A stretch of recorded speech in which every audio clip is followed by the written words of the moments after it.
COVID-19 facts versus fiction, answer your questions, and you'll see how our community is coming together. Join us at 7 or from 8 to 11 on the ATL.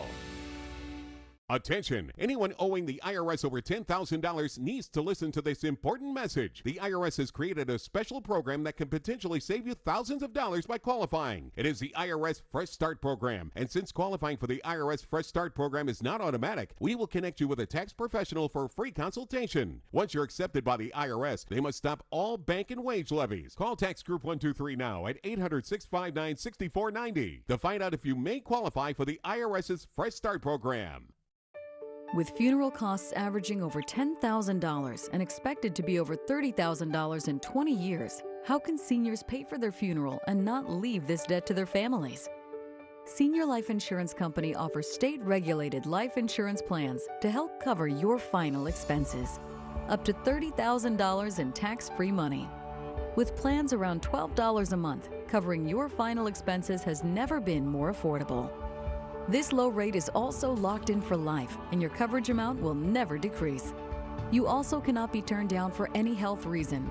You could qualify for full coverage from day one even if you have many common health issues like diabetes, high blood pressure, or arthritis. This is all done with no medical exam. Senior Life is now enrolling people for this important benefit, so call the number for free information. Don't miss this opportunity for free information on your available benefits. Make the free call now. If Georgia's plan to reopen left you with more questions and concerns, you're not alone. And 11Alive News is dedicated to getting you answers. Send us a text at 404-885-7600 or message us on social. Share your voice and get facts, not fear. 11Alive News Primetime on the ATL starts now.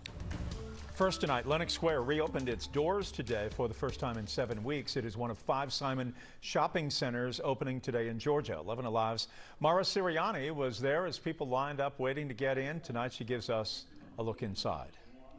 Yeah, they were keeping their distance as best as you can in this situation, you would say. And so, yeah, there was a line. In Lenox, they opened the doors about 10 minutes before 11 o'clock, and they were passing out masks to customers as you walked in. I saw hand sanitizer dispensers on the walls, and I actually just left at the mall. I was inside. I was walking around with my mask on, of course, and I want to just kind of recap what I saw in there. So I would say that about 75% of the stores were closed. There were signs on the doors citing reasons as far as not enough employees or safety concerns that retailers feel that it's just not safe enough. So be aware that if you do come out today to shop, your favorite stores might actually not be open just because the malls are open.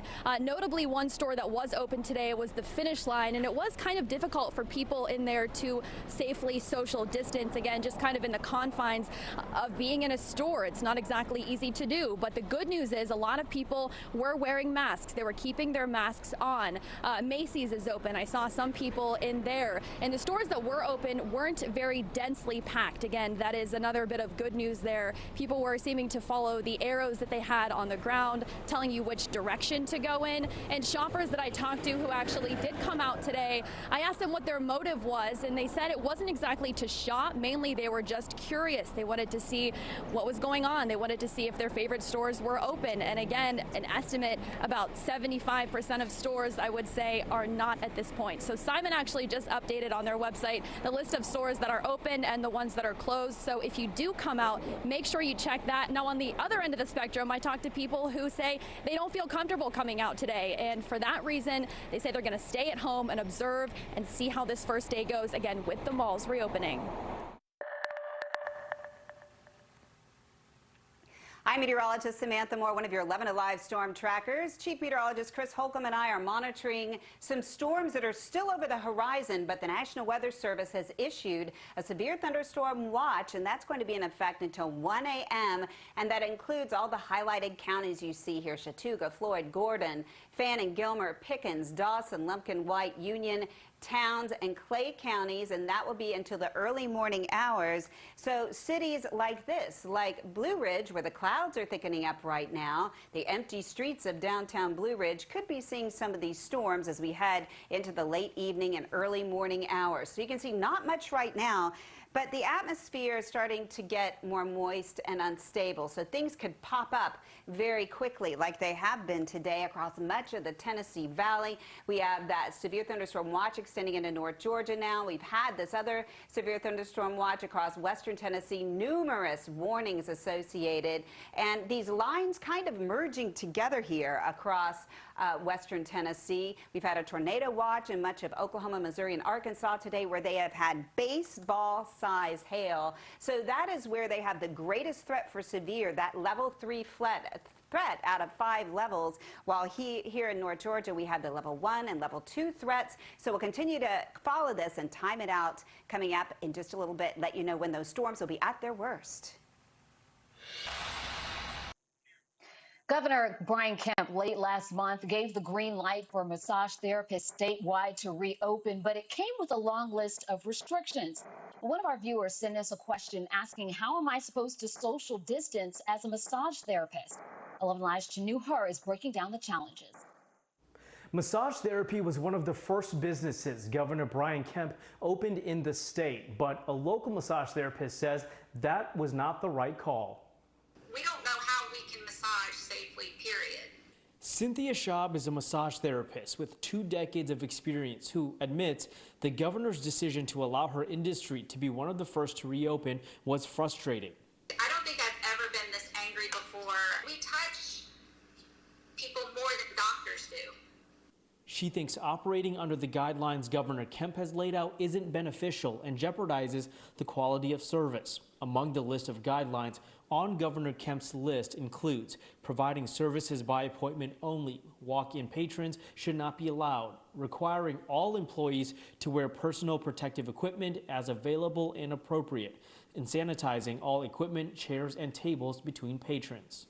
I like to think that we're essential because I'm passionate and I love my work, but when it comes right down to it, I mean, we're really not essential workers. The only reason I can think of is money, and that's it, but no other good reason. Massage therapist training group Tracy Walton and Associates, in an open letter online to a few states, including Georgia, stressed the duty their industry has in protecting people. The bottom line, it is not yet safe to return. The preponderance of public health opinion tells us that. We are still learning some of the basics about this virus. Our first death occurred just 9 weeks ago. Schaub agrees clients and staff should be put first, which means not rushing to reopen. The majority of the clients who come to see us usually have underlying problems. Schaub says she hasn't worked since March 10th, and even though she is allowed to get back to work, she says right now she just doesn't feel safe. She tells me right now there is still no timeline on when she'll get back to work. Lennox Mall back in business, and as you just saw earlier in the broadcast, many people stayed mostly apart, but that certainly wasn't the case everywhere over the weekend. Check out the crowds out at Greenbrier Mall, and a lot of crowds visible also out at Piedmont Park. Many people saying that social distancing was not a factor at all. Many people not wearing masks out there either, leaving a lot of people to wonder if we could see a spike in cases now that restrictions have been relaxed. Our Ellen Lopez took your concerns directly to Georgia's Department of Public Health. Parts of Piedmont Park packed over the weekend, the first weekend after Governor Brian Kemp lifted the shelter-in-place order for most Georgians, while still urging but not requiring everyone to still stay home if they can, stay 6 feet apart if they go out, and wear masks in public. The idea that even as places reopen, Georgia still needs everyone's help to make sure we don't see another spike in cases. Dr. Kathleen Toomey, Georgia Department of Public Health Commissioner, says she was at Piedmont Park too this past weekend, but adhering to social distancing guidelines, and sorry to see others not doing the same. When I saw in Midtown and in Piedmont Park, a lot of people gathering, and even in my own Virginia Highlands area, a lot of people partying together, I worry that they don't understand. Not only is there risk to them, but I'm really concerned that they will get infected and carry this virus home. While the statewide shelter-in-place order has expired for most, Dr. Toomey says it shouldn't require government mandates for each and every one of us to continue to follow the guidelines to prevent another wave of cases. What I'm concerned about is if people don't respect these very reasonable guidelines that were laid out by Governor Kemp, then in the next 2, 3, 4 weeks, we're going to see markedly increasing cases, which is unnecessary. It's preventable. It doesn't have to happen if people continue to follow appropriate social distancing. An ER doctor on the front lines of COVID-19 wants people to see the human side of healthcare professionals and how they are working during the crisis. She shared this photo online. She's getting a lot of reaction for the message that she attached to it. Caitlin Ross talked to Dr. Michelle Wan and her family today. Dr. Michelle Wan can't kiss her daughter as soon as she walks through the door. Getting completely disrobed in the garage, which is interesting. Making a mad dash to the shower before I can even greet my husband and my daughter. She's working with COVID-19 patients at an emergency room in a Metro Atlanta hospital and says she's doing everything she can to keep her baby safe. It's really tough. It's hard to be essential when all we want to do right now is just stay home with our babies and our families. Her husband Kyle has scaled back his work to care for their daughter Amel while Dr. Wan is in the ER. That's the most important thing is everyone's safety. You know, my wife especially, she's going into basically ground zero, it seems like every day. So we just, hope and pray. See, I have had moments of pretty paralyzing fear and anxiety, just worrying about, is this the day that I'm going to go to work and come home and infect my family? This picture was taken before COVID-19 was a real concern here in Georgia, but she says it's taken on even more significance now. She wants her daughter to feel proud when she looks at it one day. Where she comes from strength. And in her weak moments, hopefully that picture will remind her just how strong she is. She says with Mother's Day coming up, she wants this picture to remind all parents what they're fighting for. For the past few weeks, the focus on COVID-19 has been the physical fight, treatment, testing. But what about the emotional toll this is having on all of us? From isolation to anxiety, the state is taking action. They have created a COVID-19 emotional support line to help everyone out right now. It's staffed with trained volunteers. And Terry Timberlake, who heads the program, shared a recent call with a pregnant mother who lives alone. The person calling cried for a good 20, 30 minutes on the call and just wanted to be able to cry and have someone connect with her and support her in her feeling of emotional distress. And that's very similar to what we're hearing from many of the callers. They want to feel connected. They want to know that someone cares about them, that someone is hearing them. They don't want to feel alone. The hotline is confidential, it's free, and it's available 24 hours a day. Just call 866-399-8938. Well, the grocery store meat counter may start looking a little bit barren before too long. Ahead on Primetime, why many stores are now limiting how much you can buy. And connection is coming in all kinds of ways. To Cobb County we go, where members of the community are thanking healthcare workers in a special way. 5, 6, 7, 8. Who do we appreciate? All healthcare workers! Nathan Kotari is a 10th grader at Wheeler High School. He called some of his friends to put together this tribute video to honor the men and women in Cobb County who are fighting COVID-19. Nathan says, our healthcare workers deserve to feel appreciated and feel loved by our community. Let us know the good things happening around you. You can send us your videos using the hashtags #TheLoveATL.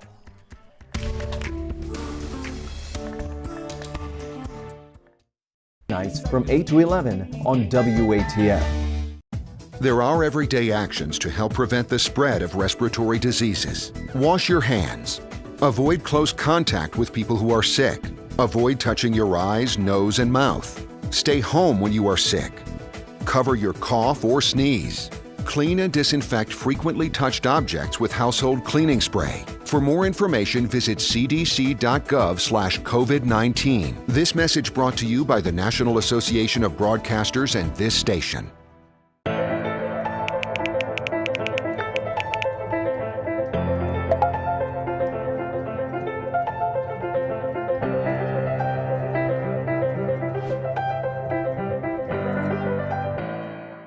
today at noon on 11Alive. We are seeing that lack of smell or altered taste can be a symptom. We answer your coronavirus-related medical questions. Because 11Alive is where Atlanta speaks. Televised newscasts not enough for you? Get even more at 11Alive's YouTube channel, where you'll find uncut interviews, extended body cam footage, live streams of Atlanta's biggest trials, and more. Subscribe to 11Alive today.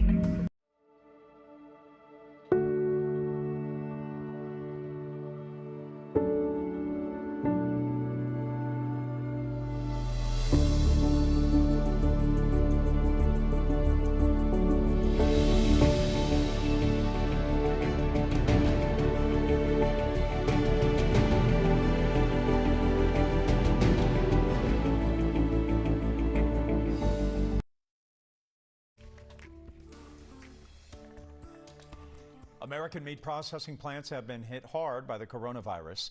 Nearly 20 factories have been forced to close, at least temporarily, because of outbreaks among employees, and that has some consumers worried what this could mean at the grocery store. NBC's Carrie Sanders reports that shoppers all over the country may soon find their grocery store meat shelves are looking a lot different. This morning, it may be harder to find your favorite cuts of meat. The big box chain Costco announcing they're limiting beef, pork, and poultry purchases to 3 items per customer starting today. It comes as the pandemic hits parts of the critical food supply chain and disrupts the way meat ends up in your grocery store. Just to establish distancing with among the employees within a packing plant has led to certainly much slower processing speeds. David Anderson, a livestock economist and professor at Texas A&M, says consumers could see shortages for quite some time. You'll see a meat case that doesn't have maybe all the selections it's had in the past, and that's just simply because we're producing less meat because of this packing plant logjam. The CDC reporting COVID-19 outbreaks in meat processing plants in 19 states, with nearly 5,000 coronavirus cases and 20 deaths among workers. We're going to sign an executive order today. President Trump invoked the Defense Production Act to keep plants open, calling them critical infrastructure. But the union that represents workers says if sick employees feel compelled to go back to work, plants may be forced to close again. If you want a safe and secure food supply, you have to have a safe and secure workforce. Closed meatpacking facilities are creating bottlenecks for farmers who can't afford to keep all this excess livestock. Paul DeFore of the Texas Cattle Feeders Association says many ranchers ready to send their cattle to market cannot. That economic pain that farmers and ranchers are going to experience is going to be with us for a while. There's no doubt about that. And no doubt consumers will feel it as well at the supermarket and on the dinner table. Let's get you caught up on some other COVID-19 headlines that you may have missed today. First off, some history in Washington. The Supreme Court restarting oral arguments after about a 2-month hiatus. This time, it all happened by phone. Roughly half of the cases had been postponed in March and April, and they will now be heard again this month. 2 of the biggest cases will be argued by conference call on May 12th and May 13th. Those cases involve access to President Trump's taxes and the roles of electors who cast the actual votes for president. The Supreme Court building has been closed to the public since March 12th. About 4 million people in Italy returned to work today. This comes as a stay-at-home restrictions ease across much of Europe. Hundreds could be seen out at local parks in Rome, and for many it was the first public outing they'd had in weeks. Table service in bars and restaurants, as well as the reopening of shops and hairdressers, is still several weeks away. So far, Italy has reported 211,938 cases with 29,079 deaths. More than 82,000 people have recovered from the virus. And as a result of coronavirus, fewer people are being screened for cancer. Electronic medical records vendor Epic says researchers analyzed data from nearly 3 million patients across 23 states. Compared to the last 3 years, appointments for breast and cervical cancer screenings were down by 94% in March. Colon cancer screenings had dropped by 86% for that same time period. Well, your 11Alive storm trackers, including Chief Meteorologist Chris Holcomb, will be tracking storms as we head into the late evening and early morning. The National Weather Service did issue a severe thunderstorm watch that's going to be in place. And of course, a watch means that conditions are developing and we could see some severe thunderstorms during the late evening and early morning hours. So in between 10 and 1 a.m. seems like that could be crunch time. Here are the counties that are in that watch: Floyd County into Chattooga County, Gordon, Pickens into Gilmer, Fannin, Dawson, Lumpkin, White, Union, and Towns and Clay as this moves from the northwest to the southeast, northwest to southeast across North Georgia. And there you can see again that line in yellow. That's a severe thunderstorm watch. Not much happening yet inside of that. However, we've seen some storms pop up very quickly here north of Greenville, and now east of Greenville they have a tornado warning. So we're not expecting to see tornadoes developing tonight, but we do have a risk for some strong severe storms like they're seeing right now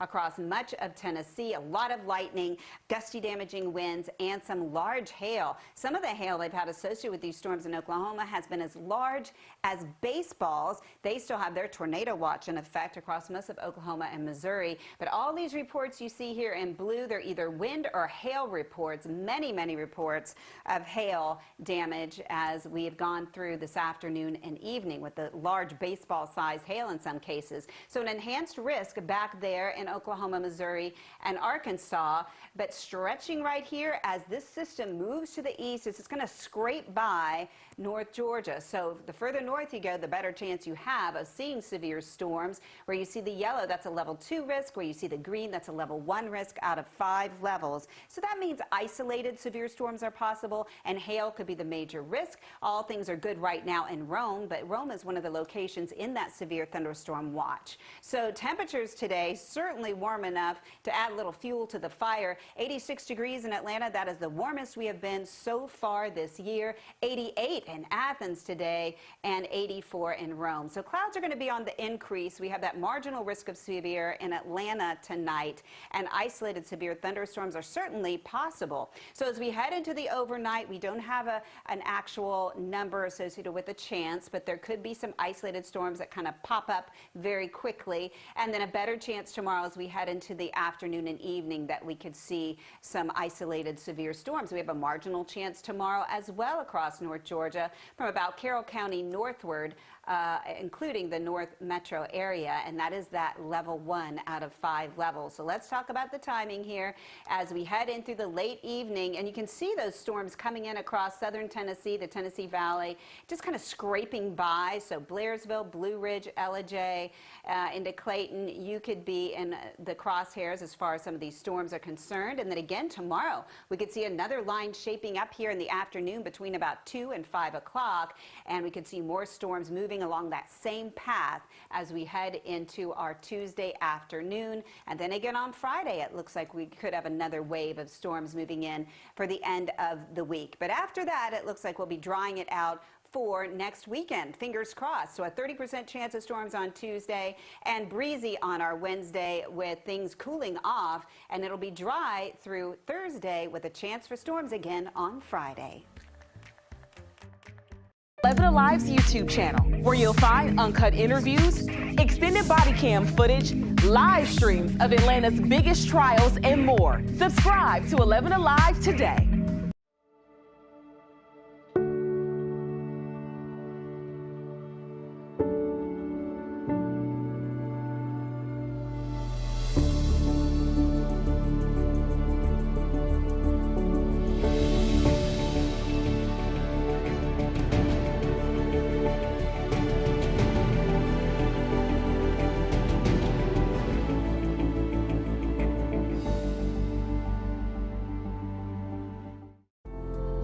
In times of great uncertainty, some things become more clear. The things we take for granted, the people we depend on daily. Here at 11Alive, we'd like to say thank you. First responders, medical staff, sanitation workers, truck drivers, postal workers, and every brave Georgian doing their part to make a difference. We see you, we hear you, and we appreciate all that you do. Let's start with a viral message going around. Quote, vast majority of people who died had ibuprofen Advil in their system. This message is fake. We just bought 20 dust masks for $97. Are you doing this to help people, or are you doing this to make money, or both? Both. Take this email sent to the Verify team. Is it safe to have your house cleaned by outside workers? The best practice is to limit guests to emergencies only.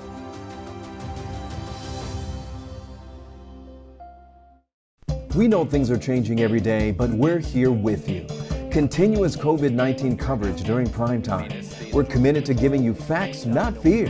On 11Alive News Primetime, weeknights from 8 to 11 on WATF. There are everyday actions to help prevent the spread of respiratory diseases. Wash your hands.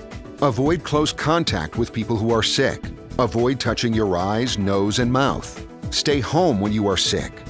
Cover your cough or sneeze.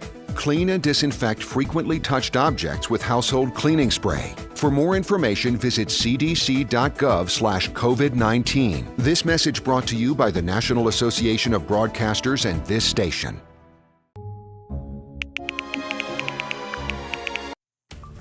For weeks now, we have been looking at the different ways that COVID-19 can spread. And we got an interesting question from a viewer wondering if coronavirus can spread through your air conditioner. So, of course, we sent this to our Verify team. So here is Tyler Paley for you tonight.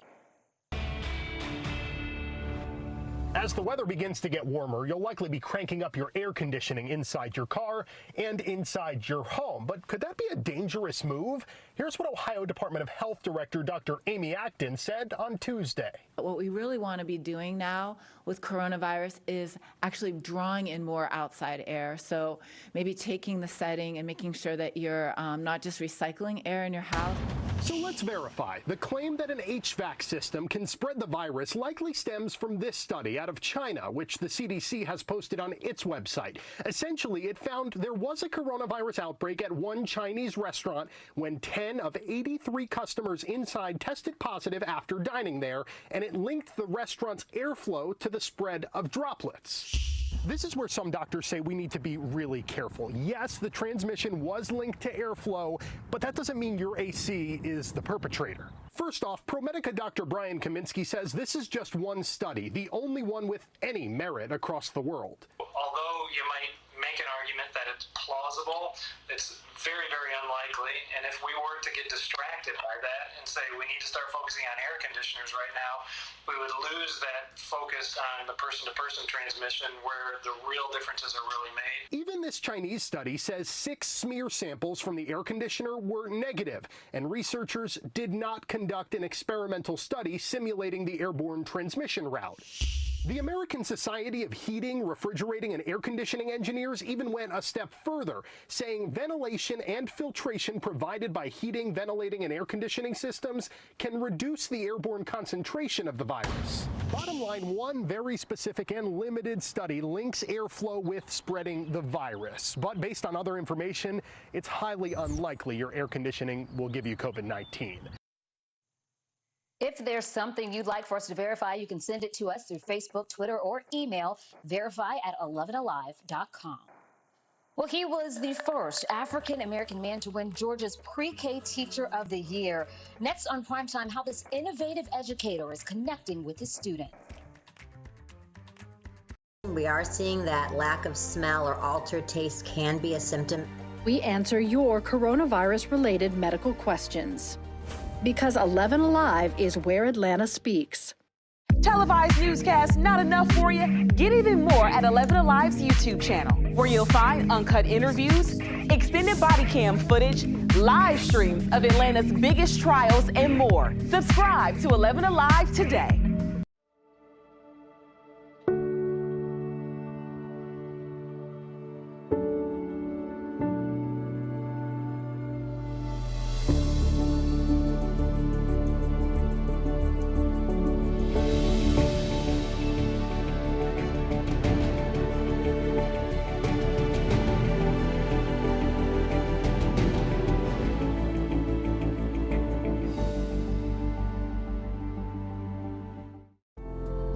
In times of great uncertainty, some things become more clear. The things we take for granted, the people we depend on daily. Here at 11Alive, we'd like to say thank you. First responders, medical staff, sanitation workers, truck drivers, postal workers, and every brave Georgian doing their part to make a difference. We see you, we hear you, and we appreciate all that you do. Let's start with a viral message going around. Quote, vast majority of people who died had ibuprofen Advil in their system. This message is fake. We just bought 20 dust masks for $97. Are you doing this to help people or are you doing this to make money or both? Both. Take this email sent to the Verify team. Is it safe to have your house cleaned by outside workers? The best practice is to limit guests to emergencies only.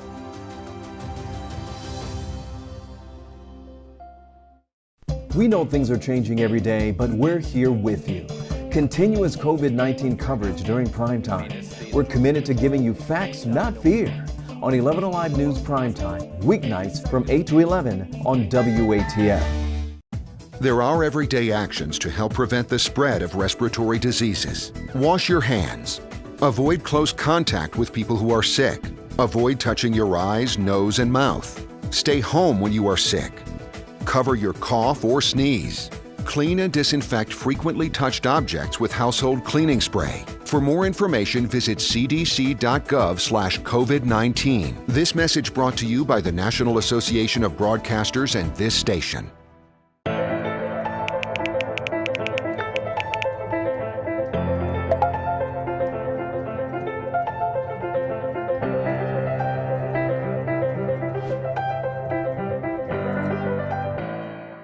Today at noon on 11Alive.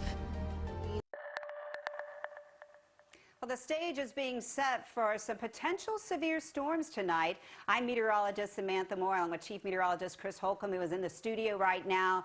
And we are following that threat for severe weather. We have a severe thunderstorm watch in effect from Floyd County northward into Chattooga County, Gordon County, Pickens, Dawson, Gilmer, Lumpkin, White, Union, Fannin, Towns, and even Clay County over the state line there until 1 a.m. So things so far have been fairly quiet, but in these areas, including into Rome and Blue Ridge and Ellijay and Dahlonega, we could end up seeing some severe weather as we head into the next couple of hours. So you can see here on the radar, very few showers yet, but you don't have to go far before you find some incredibly strong thunderstorms that have warnings on them here just west of Nashville. They're moving from west to east, and you can kind of see these separate lines merging together. So we'll see them strengthening as they head from the west to the east, and this severe weather threat extends well back into the Central Plains, where they have had incredibly large hail today, baseball-sized hail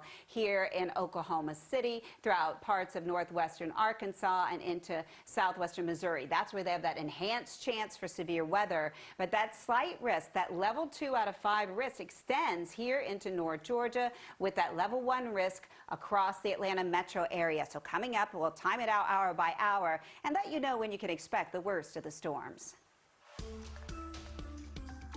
Last month, a Coweta County couple, both frontline workers, tested positive for COVID-19. Their 2 young children also showed some symptoms there. Thankfully, the whole family has recovered, but Mara Sirianni spoke exclusively with the couple about the experience and what it was like to take on and overcome the virus as a family. Last month, Nick Barlow and his wife Mackenzie both tested positive for COVID-19. Their 2 children, 3-year-old Truett and 1-year-old Bethel, both showed symptoms. That was my worst fear, really, working, in the ICU, was that I was going to bring it home to my kids and they were going to get really sick. Mackenzie is a nurse at Wellstar West in LaGrange and says she was first to contract the virus. The headache, honestly, that was my worst symptom. It was just this really splitting headache, and then combining that with, a fever and then just general fatigue and not feeling well. Within the first few days of feeling sick, Mackenzie quarantined herself in a bedroom. Nick, a Coweta County firefighter, stayed home from his job at Station 8 to take care of the kids, but at that point, the couple says it was too late. We all contracted it before she was quarantining, before she had the symptoms. COVID-19 remains uncommon in children. So far, only 2% of kids nationwide have tested positive. Still, for the Barlows, their kids getting sick was their worst fear. I don't think we were ever really worried about ourselves. It was always, of course, as a parent, you worry about your children. Our 1-year-old, she basically had a fever for 4 days straight. Another symptom that she developed that none of us did was a rash. It was on her chest and on her belly. Thankfully, no one in the Barlow family had to be hospitalized. After spending the past few weeks in quarantine, Nick and Mackenzie have both been cleared to go back to work. The kids are back to playing and feeling better. Still, the Barlows are being extra careful when it comes to their health. Honestly, we feel very blessed, especially after seeing the struggles that some other people have had.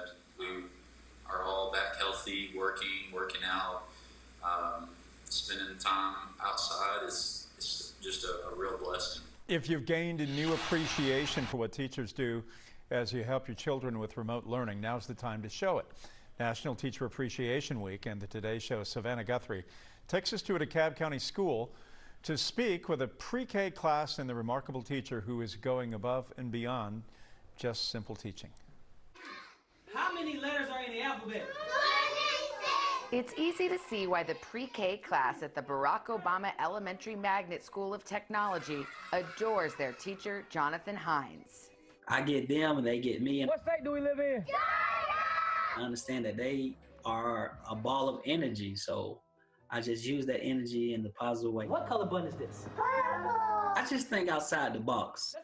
That out-of-the-box approach earned him Georgia's Pre-K Teacher of the Year award, the first African-American man to receive the honor. I think being that teacher shows students, okay, maybe becoming a teacher is a cool career. I think it's important for students to see more successful people other than athletes and entertainers, because in the community that I work in, those are the careers of people that they idolize. Mr. Hines' dream was to be a professional basketball player, and he was on that path until an assistant teaching job sparked a passion for pre-K. You don't have to be a professional athlete. He's an everyday hero for our children. A hero who inspires a love of learning, even during a pandemic which forced their school to close. Nearly half the students cannot afford a device, so a virtual classroom wasn't in the cards.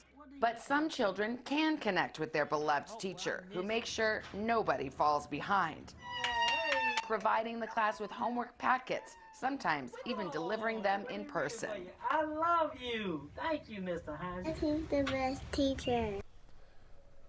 The NFL lost a legend today. The great Don Shula has died at the age of 90, the architect of the unbeaten 1972 Miami Dolphins, the NFL's all-time leader in wins. What a life, what a career, loved by players of different generations. Here's Kurt Gregory. Don Francis Shula grew up in suburban Cleveland. Learning the game as a defensive back in college, he played professionally with Cleveland, Baltimore, and Detroit. In 1963, the Baltimore Colts hired Shula, then the NFL's youngest head coach at 33. 4:38. Now we're blowing calls. Listen to what the quarterback says in the huddle. After 7 winning seasons in Baltimore, including a trip to the Super Bowl, Shula took over a 3-win Miami Dolphins team in 1970. Under Shula's guidance, the Dolphins won 10 games the next season. And in 1972, the team had a perfect season, 17-0, including a Super Bowl title.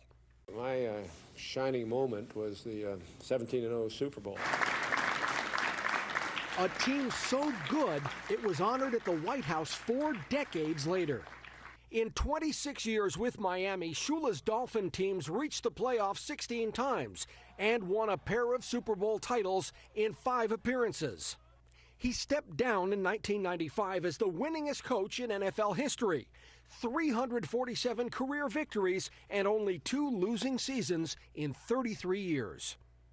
Shula was elected into the Pro Football Hall of Fame in 1997. The numbers add up, the wins add up, the years add up. Shula was active in charity work after coaching. Formed as a tribute to his late wife, Dorothy, the Don Shula Foundation supports breast cancer research.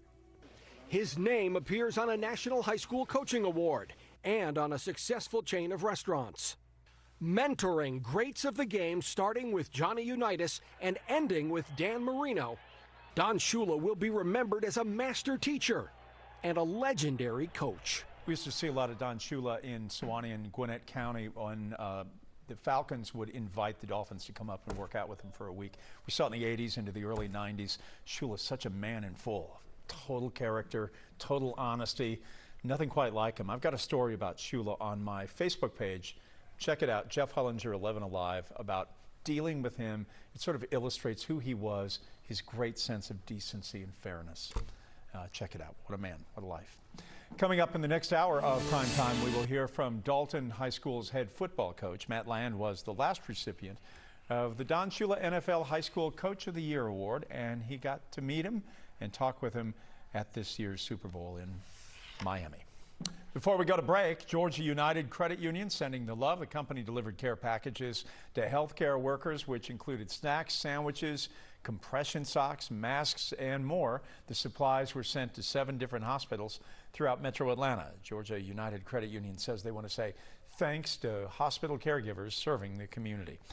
Let us know things that you see happening around you that are good, that people should know about. You can send us your videos using the hashtag #SendTheLoveATL. We'll take a break.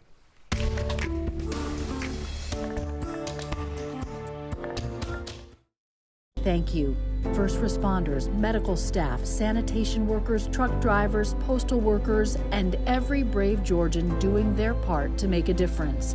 We see you, we hear you, and we appreciate all that you do. Let's start with a viral message going around. Quote, vast majority of people who died had ibuprofen Advil in their system. This message is fake. We just bought 20 dust masks for $97. Are you doing this to help people or are you doing this to make money or both? Both. Take this email sent to the Verify team. Is it safe to have your house cleaned by outside workers? The best practice is to limit guests to emergencies only.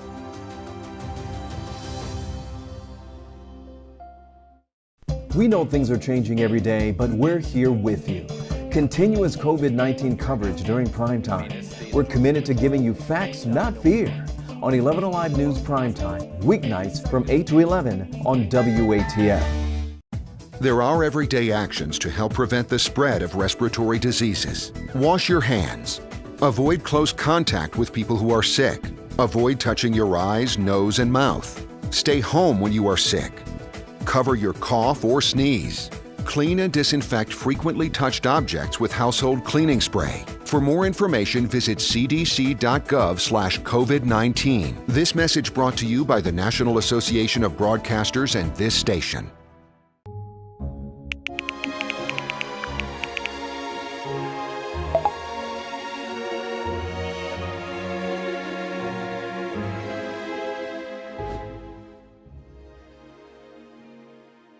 Today at noon on 11Alive. We are seeing that lack of smell or altered taste can be a symptom. We answer your coronavirus-related medical questions. Because 11Alive is where Atlanta speaks. Televised newscasts not enough for you? Get even more at 11Alive's YouTube channel, where you'll find uncut interviews, extended body cam footage, live streams of Atlanta's biggest trials, and more. Subscribe to 11Alive today.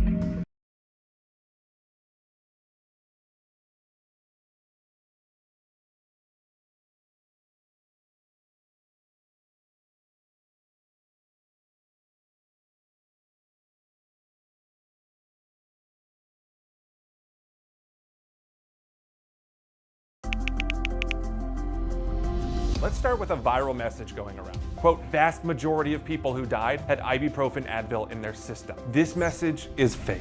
We just bought 20 dust masks for $97. Are you doing this to help people or are you doing this to make money or both? Both.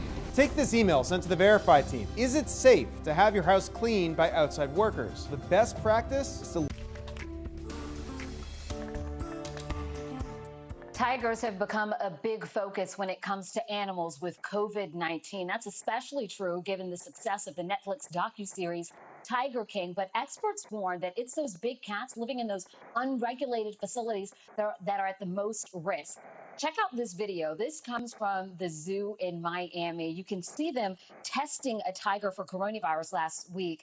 It and others there tested negative, but more than 5,000 tigers live in captivity in the United States, and only about 6% of those are in accredited zoos. That means that the others are more likely to live in cramped areas with fewer resources and less care. So no matter where they live, we know there is a risk. 4 tigers and 6 African lions at the Bronx Zoo have tested positive, and it's believed they caught the virus from a zookeeper.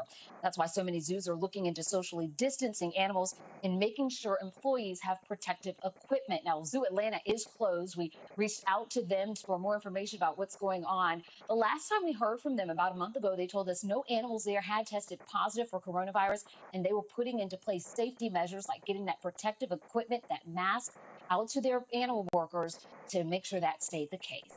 When group gatherings were first banned in our state, one of the big questions was, what about religious worship? Chesley McNeil takes a look at the future of church gatherings and how faith fits in.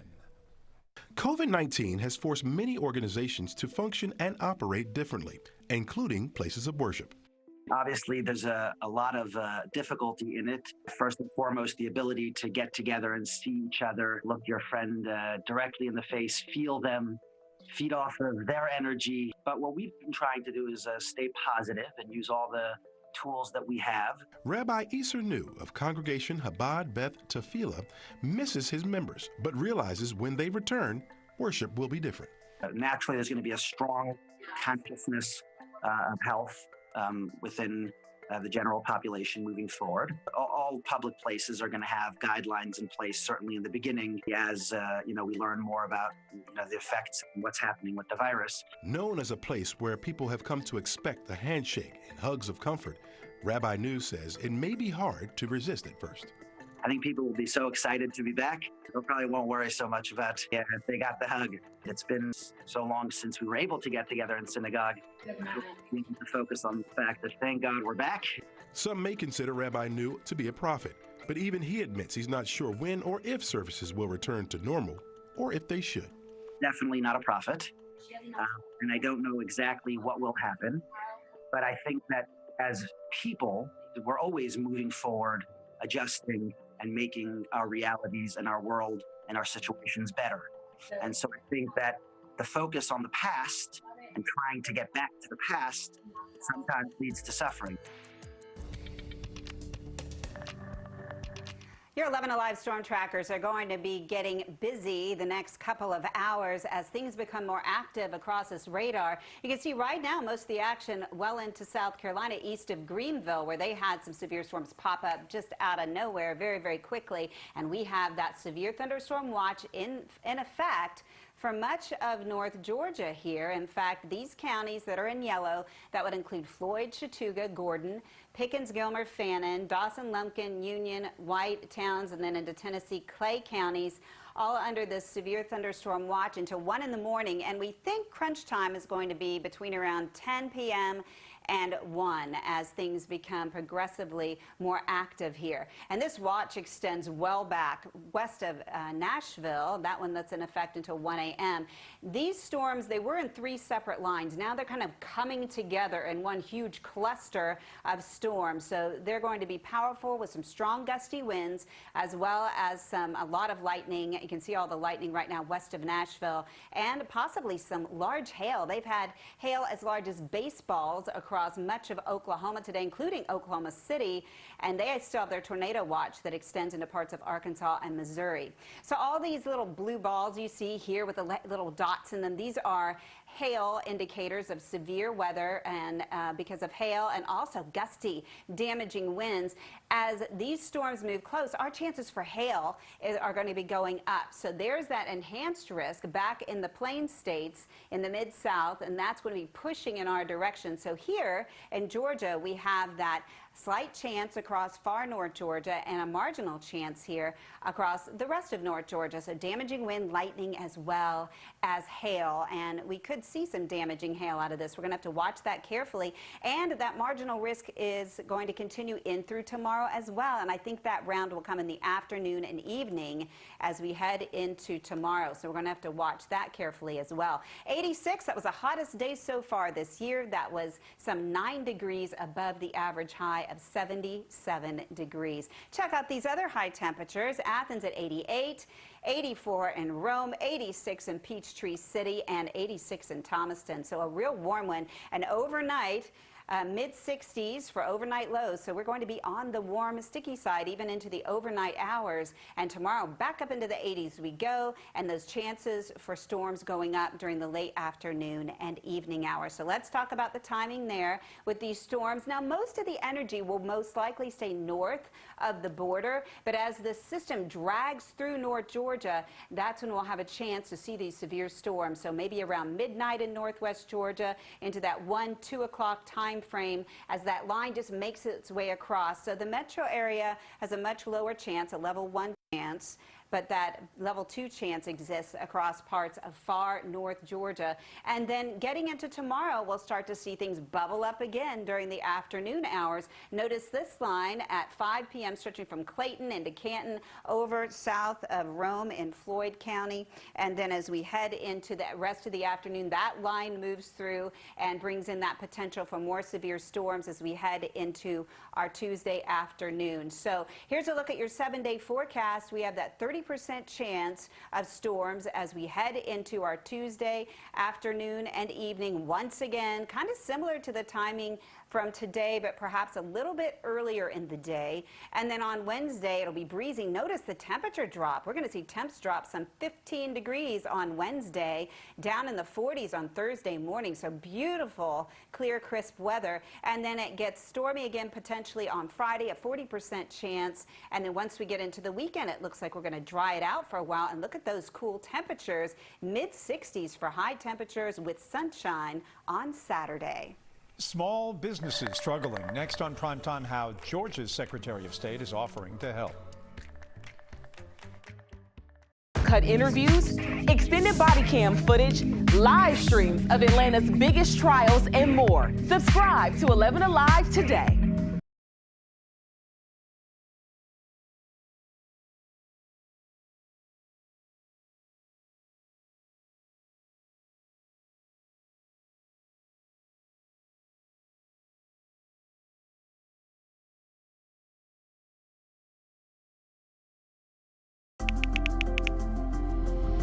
Let's start with a viral message going around. Quote, vast majority of people who died had ibuprofen Advil in their system. This message is fake.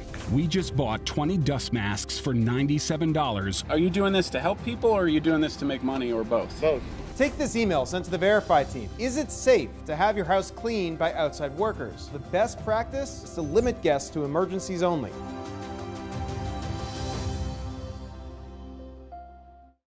We know things are changing every day, but we're here with you. Continuous COVID-19 coverage during primetime. We're committed to giving you facts, not fear. On 11Alive News Primetime, weeknights from 8 to 11 on WATF. There are everyday actions to help prevent the spread of respiratory diseases. Wash your hands. Avoid close contact with people who are sick. Avoid touching your eyes, nose, and mouth. Stay home when you are sick. Cover your cough or sneeze. Clean and disinfect frequently touched objects with household cleaning spray. For more information, visit cdc.gov/COVID-19. This message brought to you by the National Association of Broadcasters and this station.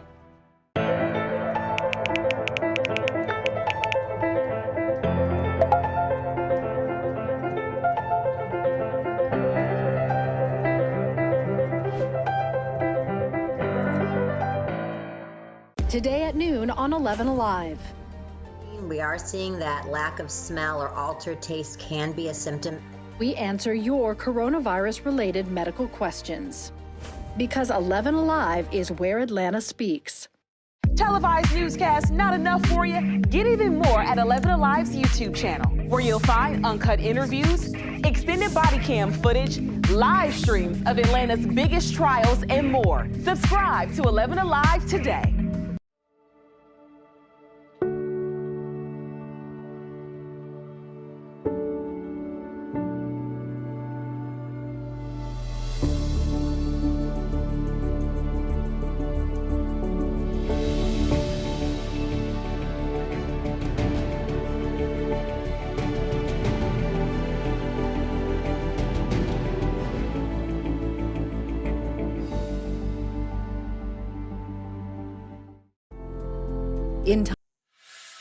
Despite the state allowing various businesses to reopen, many are not, and those that want to are having trouble getting restarted. So there's a new effort to help struggling small businesses get back on track. Our Nick Sturdivant has more on a plan unveiled today by the Secretary of State's office. Secretary Raffensperger's press conference today, directed at small businesses, aims to put them on the right track. One of the things talked about was working with state lawmakers on a package that would streamline the licensing process for businesses. Raffensperger said many small business owners are architects, engineers, and contractors who are seeking licenses. He says the package could help them cut through the red tape to do that. The second part of this is putting more of a focus on making things in Georgia in the long term. Raffensperger believes that we should bolster manufacturing to grow these businesses. Manufacturing is critical, for the state, and that's going to require engineering, that's going to require contractors, that's going to require people that have the technical know-how. So it really brings all that together, and it keeps those jobs here in Georgia, and then we can export those products that we make here in Georgia all throughout the country and all throughout the world. And he says that he hopes that this package is ready for lawmakers to consider by general session in mid-June. Happy Nurses Appreciation Week. We love you.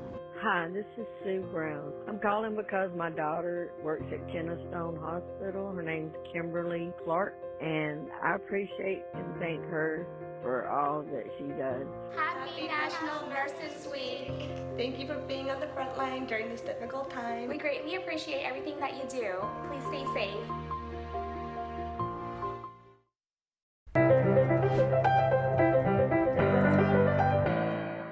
Today at noon on 11Alive. We are seeing that lack of smell or altered taste can be a symptom. We answer your coronavirus-related medical questions. Because 11Alive is where Atlanta speaks. Televised newscasts not enough for you? Get even more at 11Alive's YouTube channel, where you'll find uncut interviews, extended body cam footage, live streams of Atlanta's biggest trials, and more. Subscribe to 11Alive today.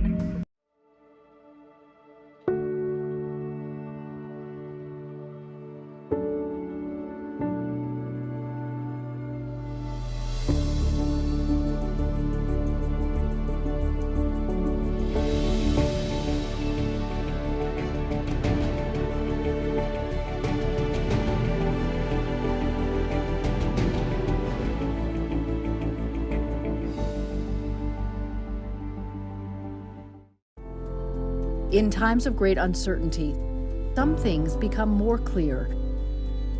The things we take for granted, the people we depend on daily. Here at 11Alive, we'd like to say thank you. First responders, medical staff, sanitation workers, truck drivers, postal workers, and every brave Georgian doing their part to make a difference. We see you, we hear you, and we appreciate all that you do. Let's start with a viral message going around. Quote, vast majority of people who died had ibuprofen Advil in their system. This message is fake. We just bought 20 dust masks for $97. Are you doing this to help people, or are you doing this to make money, or both? Both. Take this email sent to the Verify team. Is it safe to have your house cleaned by outside workers? The best practice is to limit guests to emergencies only.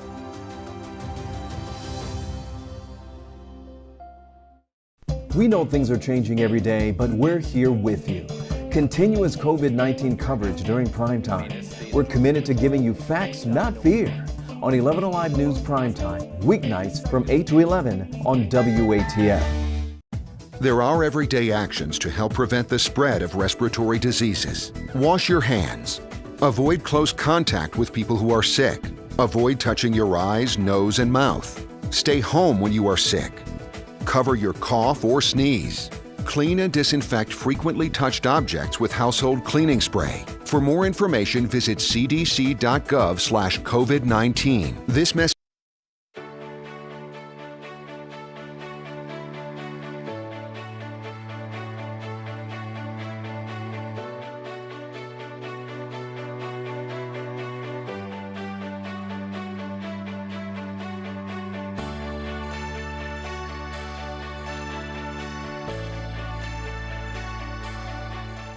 And they'll remember the facts that I'm teaching if I'm coming dressed as that person.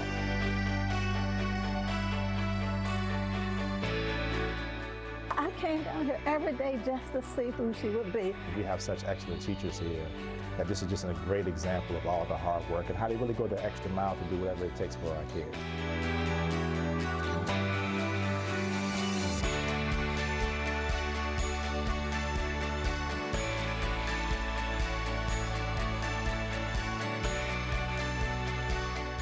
It's been overwhelming because it's everywhere now.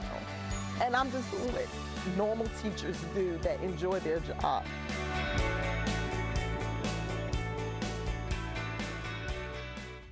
"11Alive News Primetime on the ATL starts now. Right now on Primetime, we are weather aware. Showers and storms moving across Tennessee, taking aim at North Georgia. Chief Meteorologist Chris Holcomb joins us tonight. Chris, parts of North Georgia already under severe thunderstorm watch. You're exactly right. We're watching that line of storms moving through right now. You see my phone right here. You can kind of see that in the screen where I'm talking about 300 people are on right now. I just logged on here about a minute and a half ago, and on Facebook Live we already have more than 300 people. I'm going to be breaking down everything that we're watching on Facebook Live in between my weather hits here on the ATL, and we are watching those storms that are moving our way. Nothing over us right now. We are fine, but look at this yellow box. That's where we have a severe thunderstorm watch that does include parts of North Georgia. I'll show you those counties in just a second, but this is the system we're watching. Look at this line of showers and storms. It has been producing severe thunderstorms. It has some very strong winds with it, hail, and just look at all the lightning in association with that back into Tennessee. This is moving down toward the south end to the east, and as it moves into parts of North Alabama, later on into parts of North Georgia, it will also bring in that potential for some damaging winds and hail with that. You can see a better look at this as we widen out a little bit more, and then even back behind that we have yet another tornado watch and severe thunderstorm watch back in parts of Oklahoma. So a couple of complexes that we're watching very closely that are moving our way. Here is a look at that severe thunderstorm watch that's in effect until 1 o'clock in the morning. It includes areas like from Rome over toward Dawson County. That line to the north is where we have that severe thunderstorm watch in effect until 1 o'clock in the morning. These are the areas most likely to experience some of that hail, possibly, and some of the damaging winds that will be moving in there as well. Here's a look at the slight risk for severe storms. The Storm Prediction Center has actually even expanded that southward just a little bit. That level 2 risk, Metro Atlanta is in the level 1 risk. Stay with us. We're going to take a closer look at that to show the spots what we think are most likely to see some of those stronger storms. In fact, even tomorrow we have the potential for some strong storms moving through as well. Here's a look at that timeline of what we're watching with where tomorrow's risk we have that damaging wind is likely as well. Here's what we're watching though, where we have those storms that are clipping parts of North Georgia during the late night hours, really between 11 and 3 in the morning when those will move through. I really think here in Metro Atlanta, most of us will be looking just fine. Stay with us. We'll have much more on this for you coming up in just a few minutes. All right, we'll see you soon. Thank you, Chris. More Georgia businesses reopening as the number of people venturing outside of their homes grows by the day. The state watching to see what the health implications will be. The line stretched around part of the mall when Lenox Square opened today. People were spread out while they waited for the stores to open for the first time in 7 weeks. The crowds there smaller than what we've seen the last few days. You know that life and normal have changed a lot. When groups of people make you do a double take, you may find yourself looking at pictures and videos and counting people in the crowds. How many people are gathered there? Over the weekend, there were a lot. If you were counting masks, there weren't many of those. Cheryl Preheim has more. People didn't want to miss the chance to see a spectacular thank you. The Jackson Street Bridge had people shoulder to shoulder trying to get a good view of the Blue Angels and Thunderbirds on Saturday afternoon.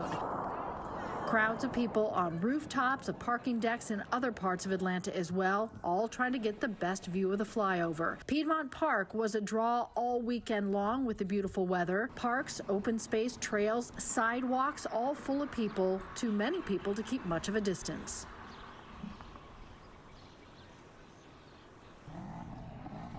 All right, so this may have been the most stunning video. These social posts about a huge crowd of people at West End Mall Saturday night doing donuts and setting off fireworks. Police say they broke up a party of about 100 people.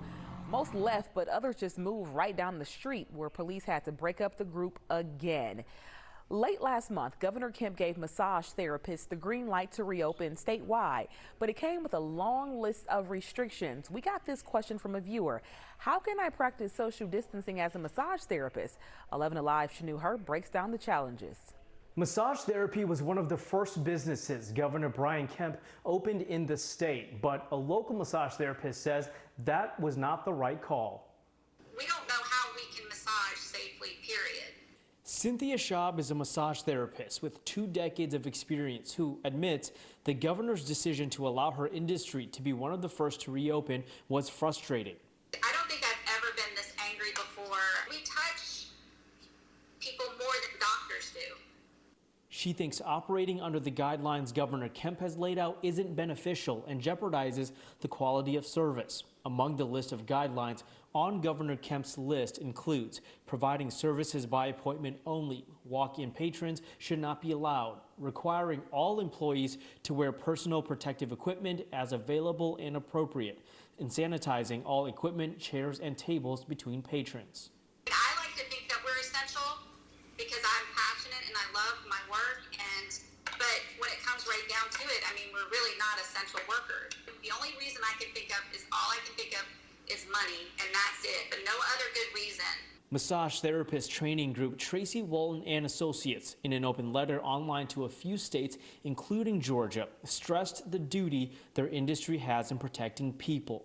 The bottom line, it is not yet safe to return. The preponderance of public health opinion tells us that.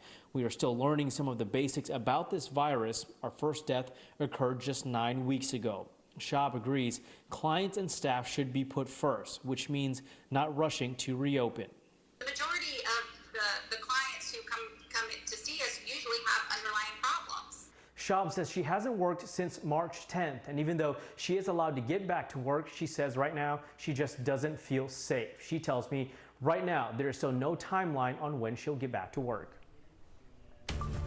Community leaders in Fulton County also expressing concern about the disproportionate number of African Americans in the hospital with COVID-19. The decision to reopen Georgia prematurely is a death sentence for so many, and it is absolutely avoidable, and we need to take action immediately. According to a recent CDC study, 80% of patients hospitalized in our state are African American. The study looked at 8 Georgia hospitals, 7 in the metro and 1 in South Georgia. The study looked at about 300 patients. There are about 3,000 confirmed cases in Fulton County, far more than any other county in the state, but it also has the greatest population. When you take that into account, it doesn't appear to be as much of a hot spot as some counties in southwest Georgia. For example, here, 125 people have died in Fulton, while another 125 died in Dougherty County, where the population is just a fraction of the size of Fulton's. Georgia's latest numbers show more than 29,000 people have tested positive for the virus, up 20% from last week. More than 1,200 people have died, up 16% from last week. State school superintendents face multiple challenges this year. The biggest will be how to cut their budgets by 14% as ordered by the state last week. But they also are looking ahead to how students will return next school year. 11Alive's Doug Richards has more. It's purely speculation that schools will even open up this fall, but school officials and superintendents have to game plan that anyway on top of the budget cuts that they're expecting this fall. Virtual classrooms have been active this spring, but ultimately school superintendents expect to reopen their brick and mortar schools later this year, they hope. The question is what challenges they'll face just with the presumption of more social distancing and other health guidelines. Chris Irvin is a retired school superintendent. All of us would be worried what happens when we do come back together. How is that going to look different? Are the children going to be needing to be spaced out in the classroom? It may be how do you partner the virtual and face-to-face days? I can't put 70 kids on a bus right now. And so how do you go about checking temperatures? How do you go about running your bus routes and siblings? Jeremy Williams runs the city of Gainesville's school system. He's also game planning that 14% budget cut that he says will likely result in larger classrooms next year, plus possible teacher furloughs and perhaps a shorter school year. The next school year promises to be very complicated, thanks to the health and the economic impact of COVID-19. Kroger grocery stores will soon begin offering free COVID-19 testing for employees. The company says the test will be given based on symptoms and medical need. It will use a mix of its public drive-through testing sites and self-administered swab kits. Kroger says it's also buying more gloves and masks for employees and offering health and financial support programs. It's been a medical marathon, a race to keep the sick survive COVID-19, to help them survive. Medical workers have a unique perspective that is important to share. Access is restricted because of the virus, so an Emory team is documenting frontline stories in their own words. My name is Sophia Khan, and I am the Chief of Emergency Medicine. I pray before every shift that I go in, before every patient that I see, that I don't get it. I have a 9-year-old, a 7-year-old, and a 78-year-old mom. For anyone that thinks that this is like the flu, it's not. It's a virus that kills. I had a discussion with some friends who said, well, you know what? There hasn't been a surge and there hasn't been a peak, and they told us it was going to get really bad and that the cases would increase exponentially. And I said, that's because our social distancing is working. And if there's one message I could tell you, every time you stay at home and you social distance, I have a chance to take care of patients, and I have a chance to be safe as a mom for my children. Very powerful in their own words. Well, no question, most of us have spent a lot of time in our homes the past few weeks, but for those that live in a condo or homeowners association, the dues are one more bill to juggle in the midst of furloughs and job cuts. And we've received emails from homeowners pretty upset their communities are still threatening to issue fines for weeds and paint problems despite the pandemic. And we think, well, it's simple to lay bark mulch, but yet it's fairly costly. And if you have a choice between paying for bark mulch and helping someone who's just lost a job, it becomes a little bit of a difficult decision. Tonight on Up Late at 11 on our sister station 11Alive, Reveal investigator Rebecca Lindstrom looks at the law and what it has to say about homeowner rights, especially if you don't feel safe heading to the hardware store for supplies. With National Nurses Week coming up, we wanted to make sure to give a big thank you to the dedication and commitment of nurses everywhere. Happy Nurses Appreciation Week. Thank you for all you do. We thank you for all that you are doing during this difficult time. We hope that you continue to stay safe, and thank you for caring enough to ensure the safety of others. Shout out to all the nurses out there. We appreciate everything that you are doing. Thank you for being on the front lines during this difficult time. We are grateful for all that you do. And we want to hear from you. How do you want to thank these healthcare heroes? Call us at 678-765-9514 and leave your message of appreciation. Make sure to tell us your name, where you're from, and the best way for us to contact you, and we may use your thank you on air.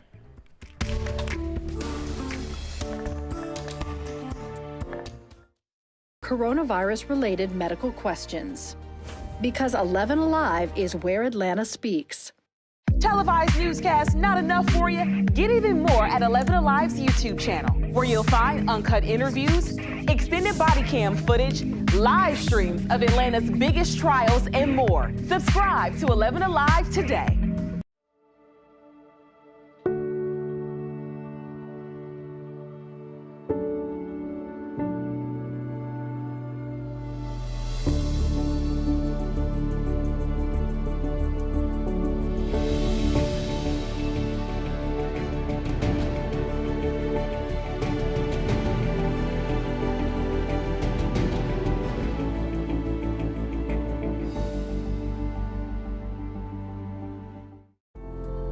In times of great uncertainty, some things become more clear. The things we take for granted, the people we depend on daily. Here at 11Alive, we'd like to say thank you. First responders, medical staff, sanitation workers, truck drivers, postal workers, and every brave Georgian doing their part to make a difference. We see you, we hear you, and we appreciate all that you do. Let's start with a viral message going around. Quote, vast majority of people who died had ibuprofen Advil in their system. Tonight, tributes are pouring in for a longtime band director in our area. He died in a tragic accident on the Etowah River. Reinhardt University's David Harrison died Saturday after a log flipped his canoe. His wife shared the news publicly online. Harrison is listed on Reinhardt's website as the Assistant Director of Athletic Bands. He was 63. Athens-Clarke County police investigators say a 21-year-old UGA student was the victim of a home invasion. She tells police she was followed into her home by a man demanding money. Then she was knocked out. The man was gone when she woke up. She described her attacker as a man in his 20s wearing a white t-shirt and dark pants. The attack happened on Saturday around 2 p.m. on East Cloverhurst Avenue. If you saw anything in that area around that time, please give police a call.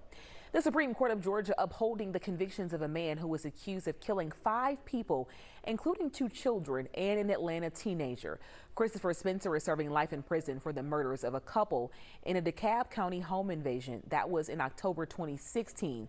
He appealed those convictions and sentences. Georgia's High Court upheld them. Spencer is also charged in the shooting death of Bridget Shield. She was found a few months earlier in an Atlanta park. She'd been shot 7 times in the back. Police believe Spencer is also connected to the 2016 gang shooting that killed 2 children in Clayton County. If you are still looking for disinfectant cleaning products, it could be a while before you see them back on store shelves. Let's connect the dots. At the start of this pandemic, there was a lot of panic buying. We all saw the pictures of toilet paper and Lysol wipes flying off the shelves. But at a lot of stores, the paper products are slowly returning. The cleaning supplies, not so much. And people who study supply chains say you can expect it to be like that for a couple more months. The chemicals that go into some popular cleaning products are manufactured in China.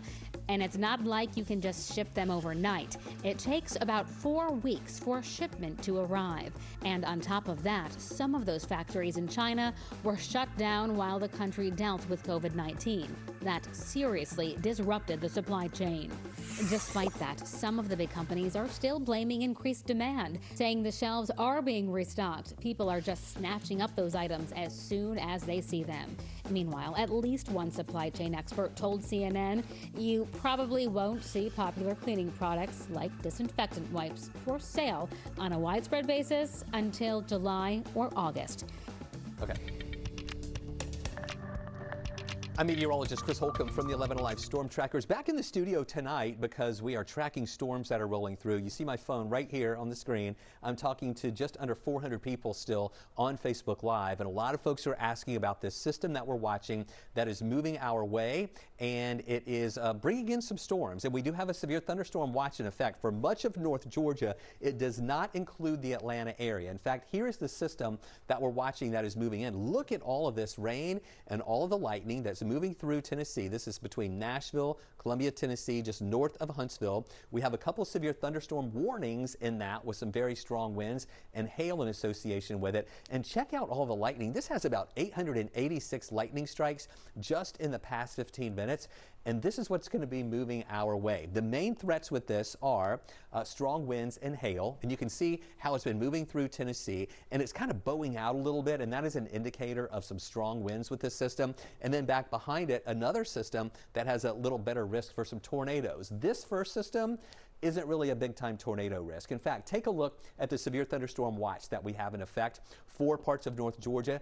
Atlanta is not included in this severe thunderstorm watch, but it does include many counties in North Georgia. It comes as far south as Rome and Floyd County, over toward Gordon County, Pickens County in the severe thunderstorm watch over toward Dawson County, Lumpkin and White County. That line up to the north, those are the counties that are in this watch, and those are the areas most likely to see those storms that are going to be rolling through a little bit later on. Now, where you see that enhanced risk, that's where we have the tornado watches. And then the yellow color here is where most of those areas are in the severe thunderstorm watch. And the main threats we have, again, damaging winds, lightning, and hail with this. Now, Metro Atlanta is in the level 1 risk. I'm really thinking most of this activity is going to be to the north. Much of us in Atlanta are going to get through the night without even having any rain at all. Here's the high resolution rapid refresh radar. I want to walk you through the timeline of what we see here. This is around between 11 and midnight, coming across far northwest Georgia, and then as we get to 1 in the morning, see how it hits these counties here in far north Georgia with that heaviest rain and those winds. By 2:30, 3 in the morning, it's over to north and east and continuing to move out into South Carolina, we think by 3 in the morning, and then the threat's over, all right? So then we clear out as we go through the rest of the overnight hours. Now we have some really mild air in place. We got up to 86 degrees for a high today. Right now we're in the 70s, a little bit lower up in North Georgia, but still kind of mild up in the mountains with those lower 70s. Tomorrow, we get down to around 64 here in the city and then up to 84 in the afternoon. And then there's yet another system that we'll watch that's going to be moving our way later tomorrow that is putting us in this marginal risk around I-20 northward over on the west side and then along I-85 northward on the east side of us. That potential for some isolated stronger storms again tomorrow. So here's the rundown for both of the systems, the one tonight and the one tomorrow. So you can see between midnight and after, that line moves over far north Georgia. Here in Metro Atlanta, we may not even get anything at all with this system that clips North Georgia. 4 in the morning, it's gone. 7 in the morning, we're dry. The first part of the day tomorrow is going to be dry. It's the second half when we have this next front coming in. This is at 5 in the afternoon. Showers, some thunderstorms moving through. That sweeps through during the early evening, and then it moves out of here. And then after that, that northwest flow is going to cool us down as we get into Wednesday. And then into Thursday, still a rather cool day out there. Another system arrives on Friday. That is going to give us another chance for some scattered showers as that system moves on through. And then check out what happens going into the weekend. It's going to be chilly once again with morning lows in the 40s, highs in the 60s on Saturday. Look at Sunday morning at 44. With an afternoon high of 70, then back to 75 degrees here by Monday. I'm going to keep watching this system. We'll have more updates for you throughout the night.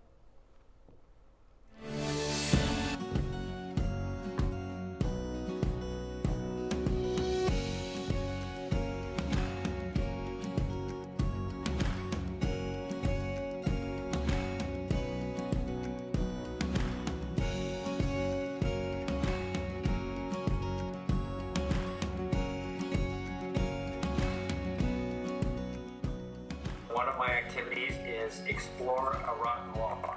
Okay, now that sounds sort of boring, but they've got to feel it, smell it, what animals might live in this rotten wall. Basically, my goal: get outside, turn off your technology for a while, and start connecting back to nature.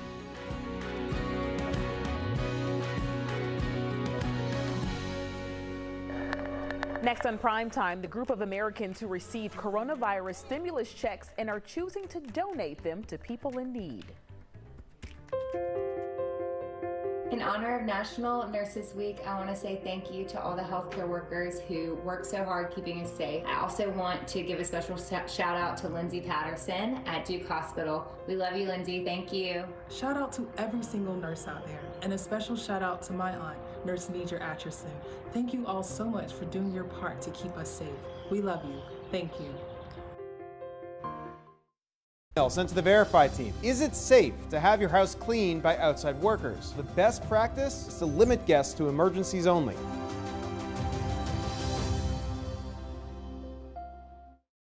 We know things are changing every day, but we're here with you. Continuous COVID-19 coverage during primetime. We're committed to giving you facts, not fear. On 11Alive News Primetime, weeknights from 8 to 11 on WATF. There are everyday actions to help prevent the spread of respiratory diseases. Wash your hands.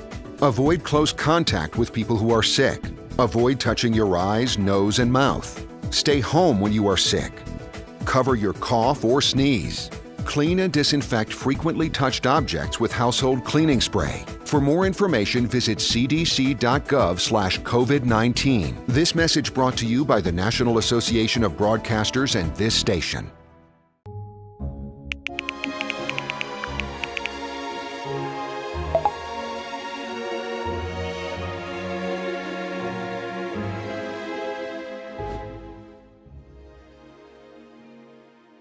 Today at noon on 11Alive. We are seeing that lack of smell or altered taste can be a symptom. We answer your coronavirus-related medical questions. Because 11Alive is where Atlanta speaks. Televised newscasts not enough for you? Get even more at 11Alive's YouTube channel, where you'll find uncut interviews, extended body cam footage, live streams of Atlanta's biggest trials, and more. Subscribe to 11Alive today.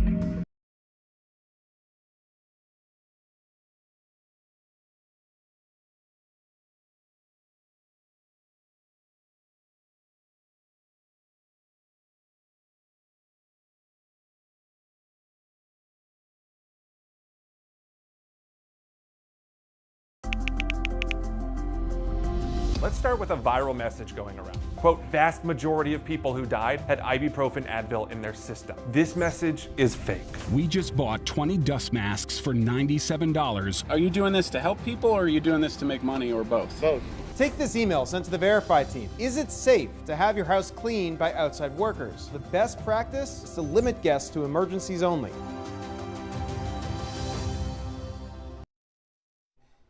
Paying it forward is always a good thing, right? Even more meaningful when it's done by so many people and nonprofits who are going through terrible economic times. It's why the Americans using their stimulus checks for others are making such a difference.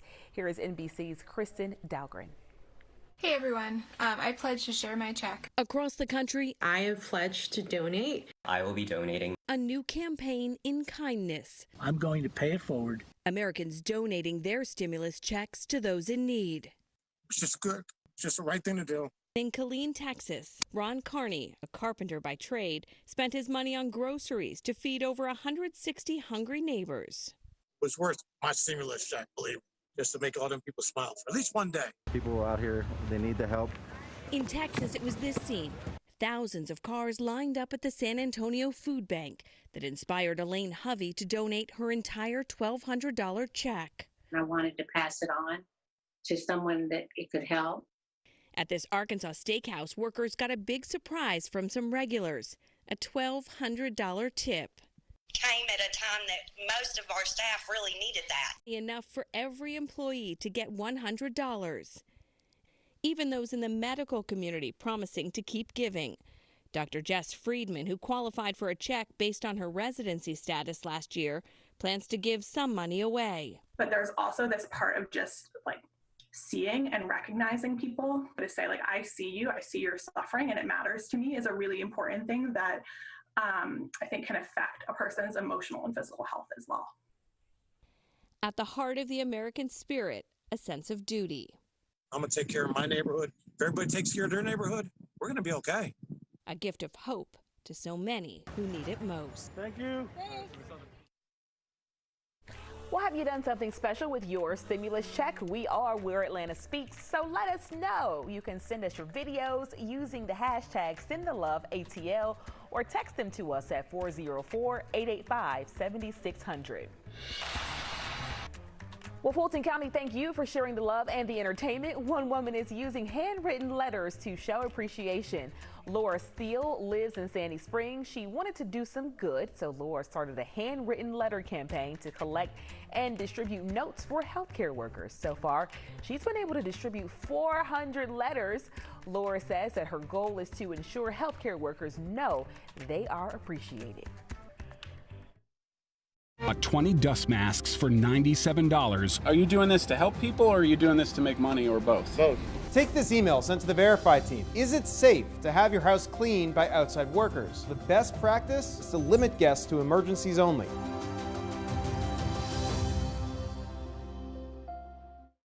We know things are changing every day, but we're here with you. Continuous COVID-19 coverage during Primetime. We're committed to giving you facts, not fear. on 11Alive News Primetime, weeknights from 8 to 11 on WATF. There are everyday actions to help prevent the spread of respiratory diseases. Wash your hands. Avoid close contact with people who are sick. Avoid touching your eyes, nose, and mouth. Stay home when you are sick. Cover your cough or sneeze. Clean and disinfect frequently touched objects with household cleaning spray. For more information, visit cdc.gov/COVID-19. This message brought to you by the National Association of Broadcasters and this station.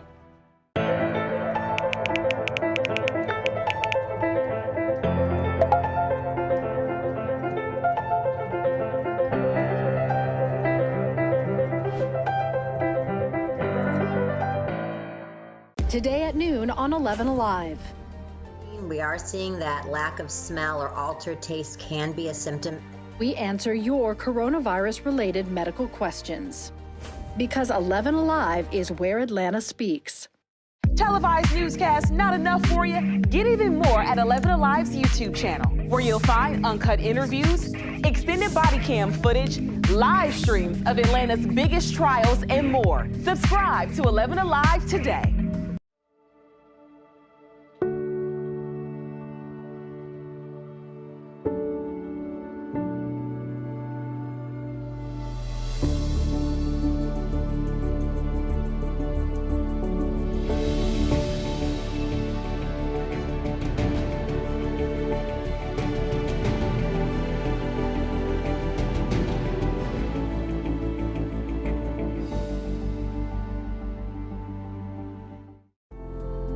In times of great uncertainty, some things become more clear.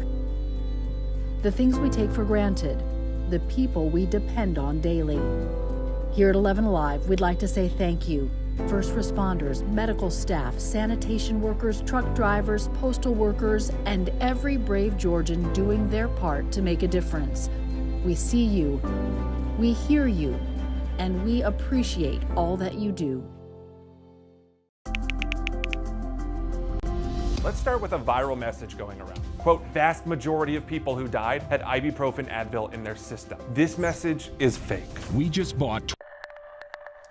I'm meteorologist Chris Holcomb from the 11Alive Storm Trackers, and we are tracking storms tonight. They are not here yet, and I really think that they're going to be mainly in North Georgia. We may not even see any storms at all here in Atlanta, but let me show you the system that's coming in. It has a lot of rain, lightning, and strong winds with it. We have a severe thunderstorm watch in effect for much of North Georgia, Tennessee, parts of North Alabama, and then numerous severe thunderstorm warnings with this part of the storm system right here that's about to move down into North Alabama. And so far, the main threats have been wind and also some hail with that. And look at all the lightning. If you'll recall, just a few minutes ago, we were showing you about 886 lightning strikes in the past 15 minutes.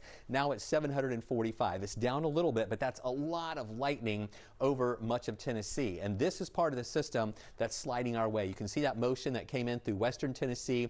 Now it's continuing through Tennessee, about to move into North Alabama. And then there's yet another system out to the west that has a tornado watch with it and numerous severe thunderstorm warnings there too.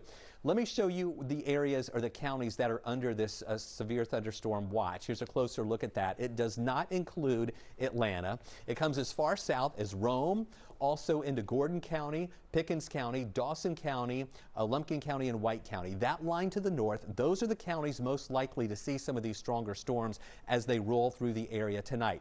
Out to the west, that's where we have the tornado watch. That's where they have the enhanced risk or level 3 risk. The level 2 risk is over much of Tennessee, and that extends down into North Georgia. Atlanta is in the level 1 risk for severe storms, but I'm really thinking most of those storms are going to be to the north with those main threats, damaging winds, hail, and yes, even some of the lightning around. Here's the high resolution rapid refresh. This updates every hour, and so this is showing us what it thinks is going to happen tonight at midnight, between 11 and midnight, coming into northwest Georgia, and then around Gilmer County, Fannin County at 1 in the morning, continuing on through Towns, Union, Rabun, Habersham County between 2 and 3 in the morning, and then after 3 we think everything's going to be out of here. And then there's yet another chance for storms again later tomorrow.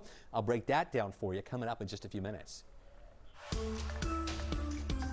Last month, a Coweta County couple, both frontline workers, tested positive for COVID-19. Their 2 young children also showed symptoms. Thankfully, The family has since recovered. Mara Sirianni spoke exclusively with them about their experience and what it was like to overcome the virus as a family. Last month, Nick Barlow and his wife Mackenzie both tested positive for COVID-19. Their two children, 3-year-old Truett and 1-year-old Bethel, both showed symptoms. That was my worst fear, really, working, in the ICU, was that I was going to bring it home to my kids and they were going to get really sick. Mackenzie is a nurse at Wellstar West in LaGrange and says she was first to contract the virus. The headache, honestly, that was my worst symptom. It was just this really splitting headache, and then combining that with, a fever and then just general fatigue and not feeling well. Within the first few days of feeling sick, Mackenzie quarantined herself in a bedroom. Nick, a Coweta County firefighter, stayed home from his job at Station 8 to take care of the kids, but at that point, the couple says it was too late. We all contracted it before she was quarantining, before she had the symptoms. COVID-19 remains uncommon in children. So far, only 2% of kids nationwide have tested positive. Still, for the Barlows, their kids getting sick was their worst fear. I don't think we were ever really worried about ourselves. It was always, of course, as a parent, you worry about your children. Our 1-year-old, she basically had a fever for 4 days straight. Another symptom that she developed that none of us did was a rash.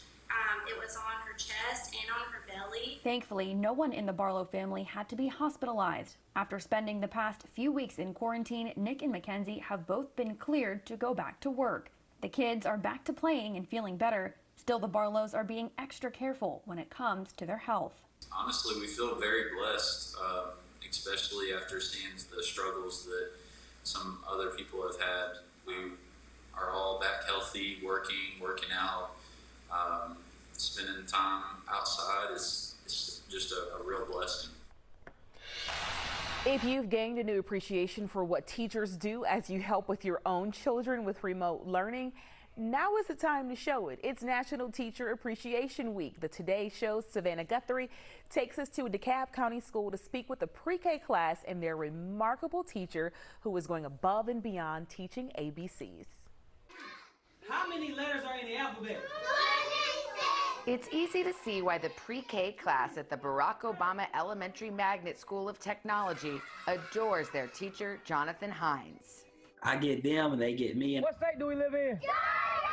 I understand that they are a ball of energy, so I just use that energy in the positive way. What color button is this? I just think outside the box. That out-of-the-box approach earned him Georgia's Pre-K Teacher of the Year award, the first African-American man to receive the honor. I think being that teacher shows students, okay, maybe becoming a teacher is a cool career. I think it's important for students to see more successful people other than athletes and entertainers, because in the community that I work in, those are the careers of people that they idolize. Mr. Hines' dream was to be a professional basketball player, and he was on that path until an assistant teaching job sparked a passion for pre-K. You don't have to be a professional athlete. He's an everyday hero for our children. A hero who inspires a love of learning, even during a pandemic which forced their school to close. Nearly half the students cannot afford a device, so a virtual classroom wasn't in the cards. But some children can connect with their beloved teacher, who makes sure nobody falls behind. Providing the class with homework packets, sometimes even delivering them in person. I love you. Thank you, Mr. Hines. He's the best teacher. Awesome story. All right, so for weeks we've been looking into the ways COVID-19 can spread. We got an interesting viewer question asking if the virus can spread through your air conditioner. We had a verified team look into this. Here's Tyler Paley. As the weather begins to get warmer, you'll likely be cranking up your air conditioning inside your car and inside your home. But could that be a dangerous move? Here's what Ohio Department of Health Director Dr. Amy Acton said on Tuesday. What we really want to be doing now with coronavirus is actually drawing in more outside air. So maybe taking the setting and making sure that you're not just recycling air in your house. So let's verify. The claim that an HVAC system can spread the virus likely stems from this study out of China, which the CDC has posted on its website. Essentially, it found there was a coronavirus outbreak at one Chinese restaurant when 10 of 83 customers inside tested positive after dining there, and it linked the restaurant's airflow to the spread of droplets. This is where some doctors say we need to be really careful. Yes, the transmission was linked to airflow, but that doesn't mean your AC is the perpetrator. First off, ProMedica Dr. Brian Kaminsky says this is just one study, the only one with any merit across the world. Although you might make an argument that it's plausible, it's very, very unlikely. And if we were to get distracted by that and say we need to start focusing on air conditioners right now, we would lose that focus on the person-to-person transmission where the real differences are really made. Even this Chinese study says 6 smear samples from the air conditioner were negative, and researchers did not conduct an experimental study simulating the airborne transmission route. The American Society of Heating, Refrigerating, and Air Conditioning Engineers even went a step further, saying ventilation and filtration provided by heating, ventilating, and air conditioning systems can reduce the airborne concentration of the virus. Bottom line, one very specific and limited study links airflow with spreading the virus. But based on other information, it's highly unlikely your air conditioning will give you COVID-19. The great Don Shula died today at the age of 90, the NFL's winningest head coach. He will be remembered for a lot of things, but most certainly he will be remembered for that great, perfect 1972 team that has never been equaled, never been surpassed. During the time of running the Dolphins after he left the Baltimore Colts, he guided the Dolphins to 2 Super Bowl wins, and that 72 season still lives in perpetuity. The Don Shula Coach of the Year Award is honored every year to a high school coach. In 2019, Dalton High School coach Matt Land won it. And we spoke with him today as he remembered the few minutes he and his wife spent with the great Shula at the award ceremony.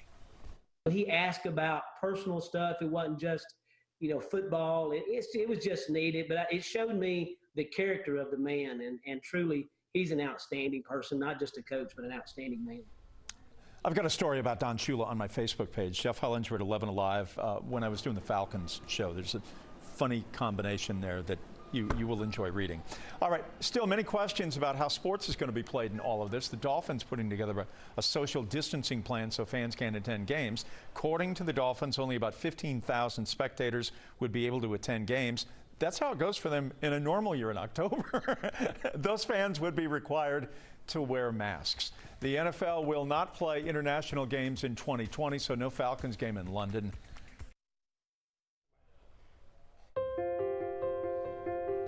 Thank you to the nurses who inspire us to be better. Happy Nurses Appreciation Week. Thank you all for being on the forefront during this difficult time. We are so grateful for all that you are doing. Thank you. Hello. Happy Nurses Week. Real heroes wear scrubs. You are essential, appreciated, and loved.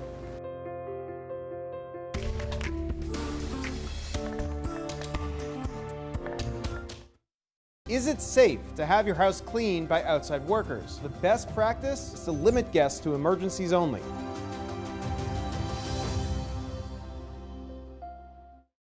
We know things are changing every day, but we're here with you. Continuous COVID-19 coverage during primetime. We're committed to giving you facts, not fear. On 11Alive News Primetime, weeknights from 8 to 11 on WATF. There are everyday actions to help prevent the spread of respiratory diseases. Wash your hands. Avoid close contact with people who are sick. Avoid touching your eyes, nose, and mouth. Stay home when you are sick. Cover your cough or sneeze. Clean and disinfect frequently touched objects with household cleaning spray. For more information, visit cdc.gov/COVID-19. This message brought to you by the National Association of Broadcasters and this station.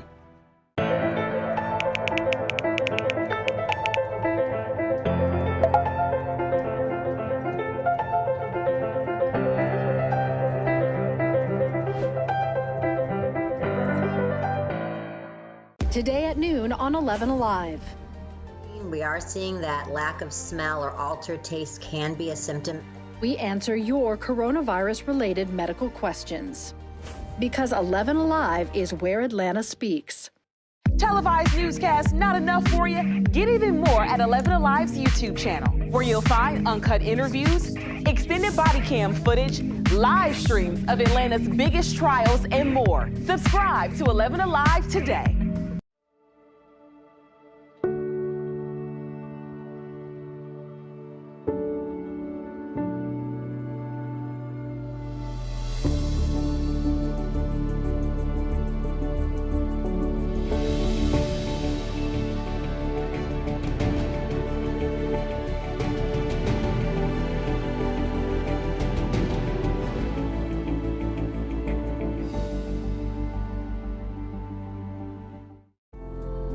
In times of great uncertainty, some things become more clear. The things we take for granted, the people we depend on daily. Here at 11Alive, we'd like to say thank you. First responders, medical staff, sanitation workers, truck drivers, postal workers, and every brave Georgian doing their part to make a difference. We see you, we hear you, and we appreciate all that you do. Let's start with a viral message going around. Quote, vast majority of people who died had ibuprofen Advil in their system. This message is fake.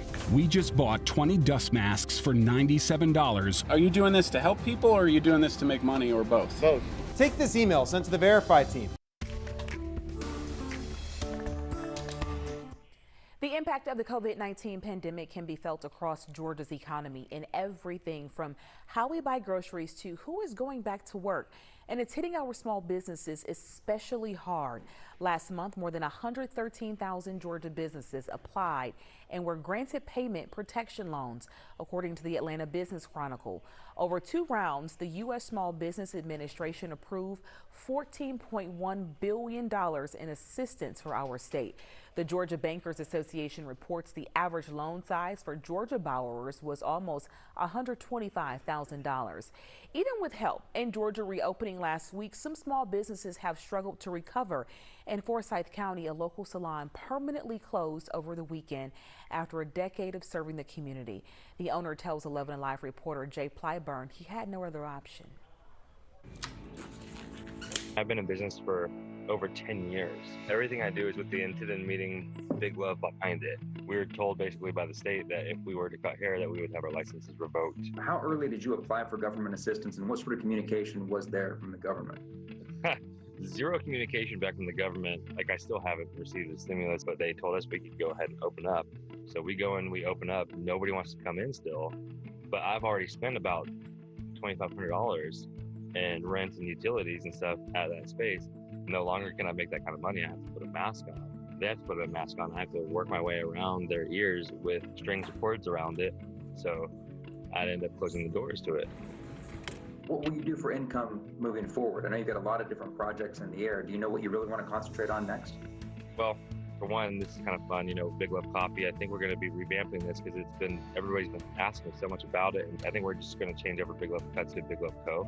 You'll have like links of like clothing, consulting, cuts, whatever I want to offer. I'm just passionately pursuing all the things that I haven't had time for before.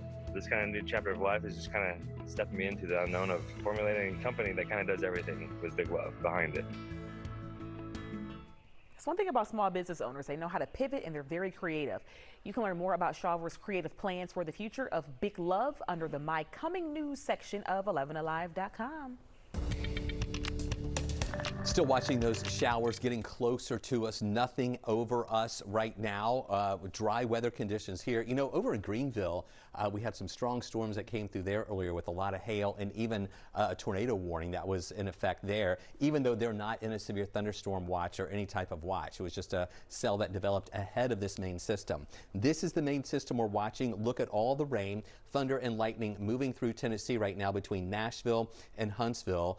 Let's do another lightning count. still about 758 lightning strikes in the past 15 minutes, and that's moving down closer to North Alabama. And we have numerous severe thunderstorm warnings with this too. So far, these storms have been producing some large hail and damaging winds. We haven't seen any tornadoes out of this, and the tornado risk is really low as the system gets closer to us.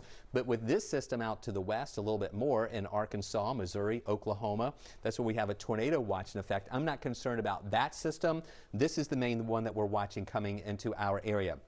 Let's take a look at this on the bigger picture right now.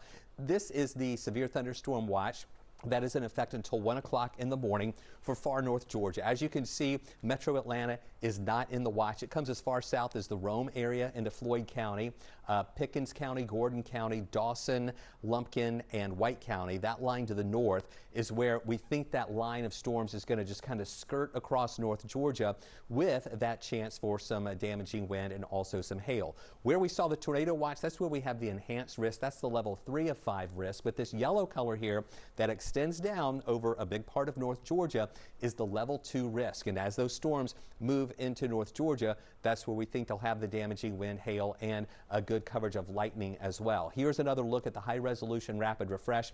I really don't think Northwest Georgia will start seeing any of this until between 11 and 12, moving across Dade and Walker County, pushing into Whitfield County around Dalton, and then Fannin and Gilmer counties between midnight and 1. See, here in Atlanta, I don't even think we're going to get any of this, any of the strong storms. I think it's going to be mainly well to the north. It continues moving across North Georgia, Raven County, Union County, Towns County, on over into parts of Habersham, Franklin counties as well, about between, let's say, 2 and 3 in the morning before everything exits, we think, after 3 o'clock in the morning and then moves on out of here. And then the first part of the day tomorrow looks like it's going to be dry. As you can see here, it's going to be mild tonight. Temperatures are going to be in the 60s, but we don't see any rain symbols, thunderstorm symbols here. I just don't think we'll have any of it here in Atlanta. It's going to be mainly to the north. Now, in Atlanta, though, we're going to have a second chance with the next round of showers and potential storms that will come in later in the afternoon tomorrow into the early evening. A high of 84. We're just going to go with a 7 on the wazometer with that. And we do have a level 1 risk tomorrow, or a marginal risk for some isolated stronger storms. And the main threats, again, will be damaging wind, lightning, and hail. So here's a look at the timeline tonight.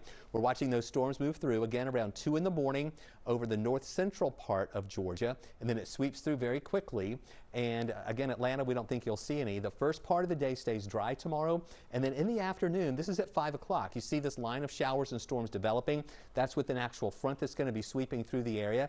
That'll be with us through early evening. And any of those storms could be strong with some wind and hail possible. And then that moves out. And then we have a northwest flow coming in Wednesday. We clear out. But it's going to be a lot cooler on Wednesday with high temperatures dipping back down into the upper 60s. It's also going to be a little breezy as well. And then Thursday morning, we're down into the 40s with a high of only 71. 50s Friday morning with a high of 72. And then another system brings us some scattered showers. That'll reinforce cooler air for the weekend. Morning lows Saturday and Sunday in the 40s, even mid 40s on Sunday. High Saturday in the 60s, about 70 Sunday, and then mid 70s by Monday as we go into a drier pattern for the weekend and beginning of next week. Well, we want to thank you for sharing all the good things happening in your communities, our communities. Here is what's happening in Henry County.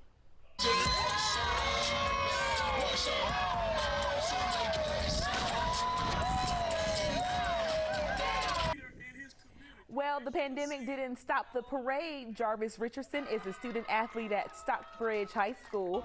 The school organized a safe drive-by parade to celebrate his 4.4 GPA. He is the salutatorian for the class of 2020. Jarvis says he will never forget this. It was just very,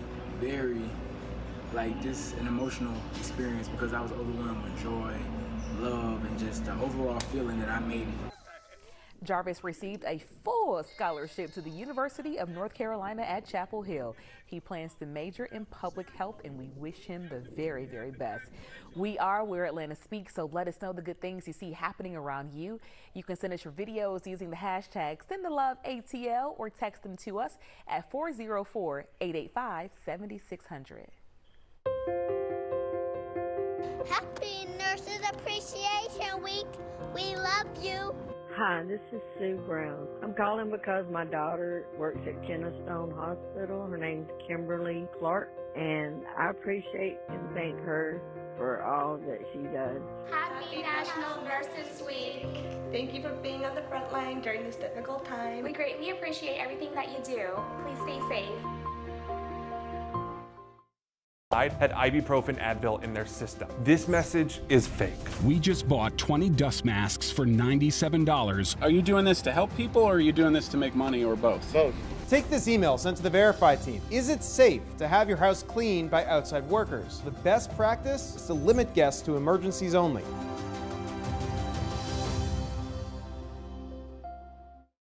We know things are changing every day, but we're here with you. Continuous COVID-19 coverage during primetime. We're committed to giving you facts, not fear. On 11Alive News Primetime, weeknights from 8 to 11 on WATF. There are everyday actions to help prevent the spread of respiratory diseases. Wash your hands. Avoid close contact with people who are sick. Avoid touching your eyes, nose, and mouth. Stay home when you are sick. Cover your cough or sneeze. Clean and disinfect frequently touched objects with household cleaning spray. For more information, visit cdc.gov/COVID-19. This message brought to you by the National Association of Broadcasters and this station.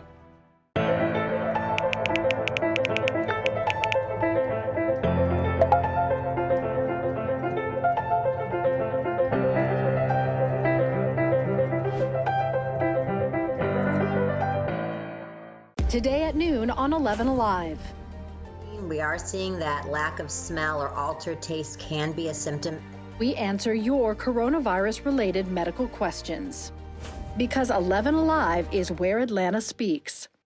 Televised newscasts not enough for you? Get even more at 11Alive's YouTube channel, where you'll find uncut interviews, extended body cam footage, live streams of Atlanta's biggest trials, and more. Subscribe to 11Alive today.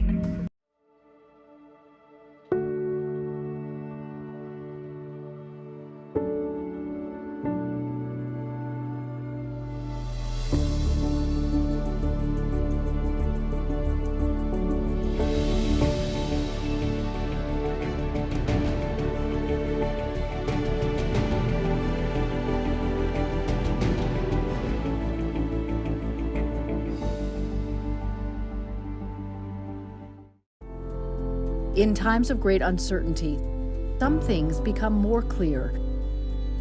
The things we take for granted, the people we depend on daily. Here at 11Alive, we'd like to say thank you. First responders, medical staff, sanitation workers, truck drivers, postal workers, and every brave Georgian doing their part to make a difference.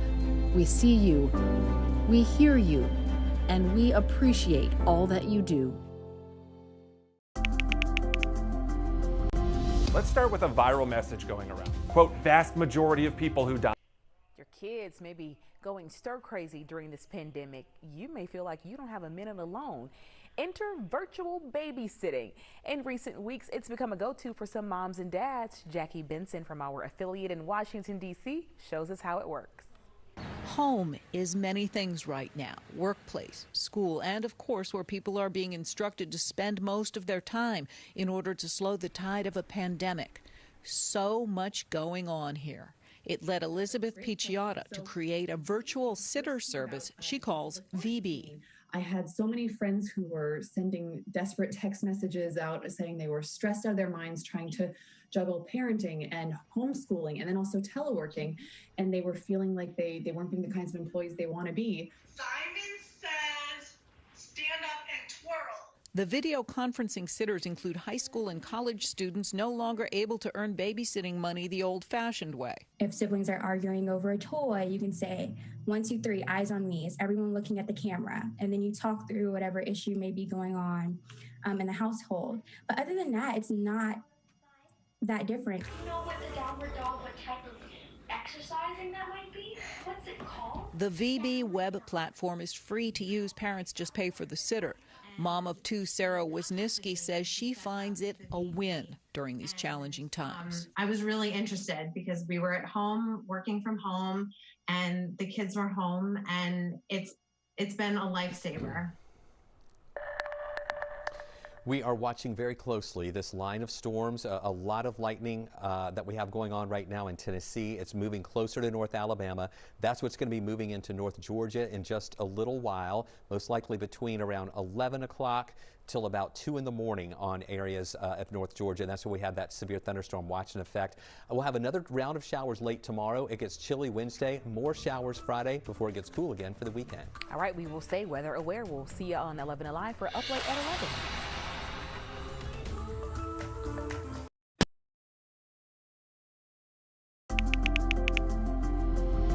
Let's start with a viral message going around. Quote, vast majority of people who died had ibuprofen Advil in their system. This message is fake. We just bought 20 dust masks for $97. Are you doing this to help people or are you doing this to make money or both? Both. Take this email sent to the Verify team. Is it safe to have your house cleaned by outside workers? The best practice is to limit guests to emergencies only.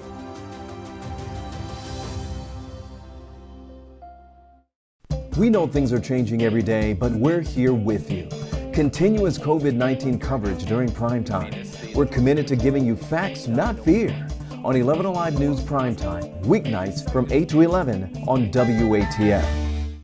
There are everyday actions to help prevent the spread of respiratory diseases. Wash your hands. Avoid close contact with people who are sick. Avoid touching your eyes, nose, and mouth. Stay home when you are sick. Cover your cough or sneeze. Clean and disinfect frequently touched objects with household cleaning spray. For more information, visit cdc.gov/COVID-19. This message brought to you by the National Association of Broadcasters and this station.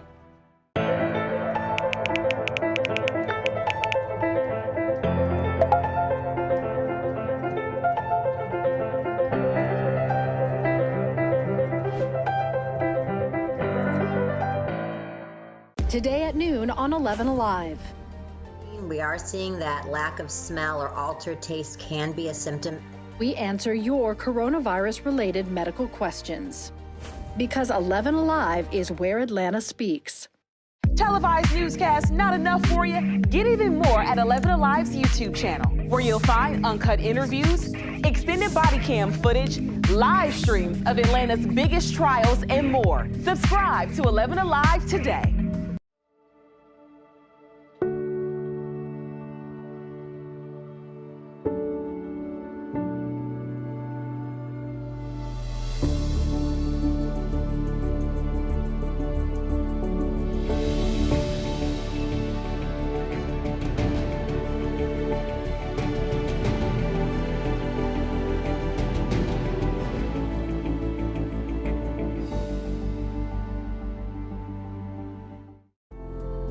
In times of great uncertainty, some things become more clear.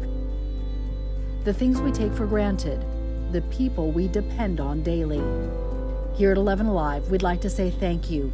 First responders, medical staff, sanitation workers, truck drivers, postal workers, and every brave Georgian doing their part to make a difference. We see you, we hear you, and we appreciate all that you do. Let's start with a viral message going around. Quote, vast majority of people who died had ibuprofen. 11Alive News Primetime on the ATL starts now. Those who know in medicine say the public should still be practicing social distancing, while doctors and elected officials say personal responsibility is now more important than ever. And lost COVID-19 tests. We hear from a frustrated patient in the healthcare system about their next steps. Your salute to some of our healthcare heroes as we honor nurses on the front lines of the coronavirus tonight.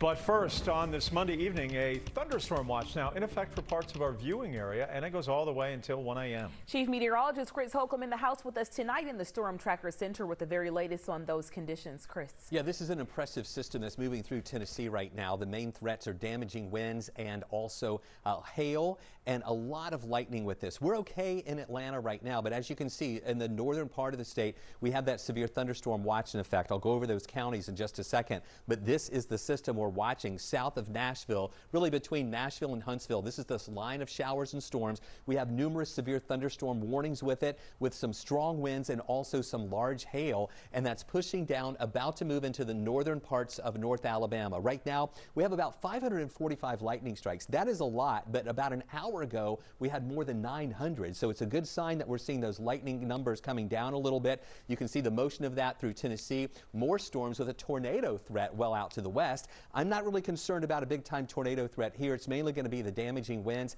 and that potential for hail. The severe thunderstorm watch is in effect until 1 o'clock. It does not include Atlanta, but in areas like Rome and Floyd County, Gordon County, Pickens County, Dawson County, Lumpkin County, and White County. That line up to the north is where we have that severe thunderstorm watch in effect. The biggest threat out to the west where they have that tornado watch, but you see here the level 2 risk over much of North Georgia, where we think we're going to see most of those storms. Atlanta is in the level 1 risk. However, our storm threat is really low here. I really think most everything is going to stay up to the north. Here's the timeline. This is between 11 and 12. Those storms coming into northwest Georgia, into Fannin, Gilmer County between midnight and 1, and then between 2 and 3. Storms in northeast Georgia before they exit, we think, after 3 o'clock. Stay with us. Once this moves through, we're not finished. We have another round of showers and potential strong thunderstorms coming in tomorrow. I'll have more on that timeline in just a few minutes. Sorry to hear that, Chris. We'll see you in a while. Crowds, coronavirus, and compliance. Local and state leaders now pleading with crowds who violated social distancing guidelines over the weekend. If they do not, there are warnings that they could end up part of the impending new surge in cases. Here's John Schierick beginning our coverage tonight. Noisy, crowded celebrations, casual gatherings in parks and beaches. We don't want to stay home anymore. And shoppers again at the malls. Social distancing often not evident. Face masks few. Atlanta's Mayor Keisha Lance Bottoms tweeting to those not complying, know that the only thing that's changed about COVID-19 is your chance of catching. And she linked to a Forbes analysis that concludes the risk of exposure to COVID-19 in Georgia has increased by more than 40% since the state reopened for business. And while the governor's office says the article's math is wrong. If we don't respect those guidelines, we will see an inevitable surge. Both Georgia's Commissioner of Public Health, Dr. Kathleen Toomey, and Governor Brian Kemp are urging people to take personal responsibility and social distance and wear masks voluntarily. It's the same challenge across the country. In Galveston, police outnumbered, frustrated they can't convince people to be careful. I have not seen a lot of use of masks, and there are certain areas and certain times of day and certain places where it doesn't seem like social distancing is even a thing. And in Georgia, how many complaints did the Georgia State Patrol receive from anyone about the non-compliant crowds over the weekend? 0, according to the governor's office. Troopers ready to move in and advise compliance if they receive complaints in real time. So, John, that is a word with law enforcement about compliance. Is this all voluntary with no enforcement now for non-compliance? Correct. What state and local law enforcement officers are saying is that they want to educate people. They don't want to arrest them, but they do want people to report possible violations. John Schierick reporting on compliance, non-compliance, and the role that law enforcement certainly plays in all of this. John, thank you. We appreciate it. Community leaders in Fulton County also expressing concern about the disproportionate number of Black people in the hospital with COVID-19. The decision to reopen Georgia prematurely is a death sentence for so many, and it is absolutely avoidable, and we need to take action immediately.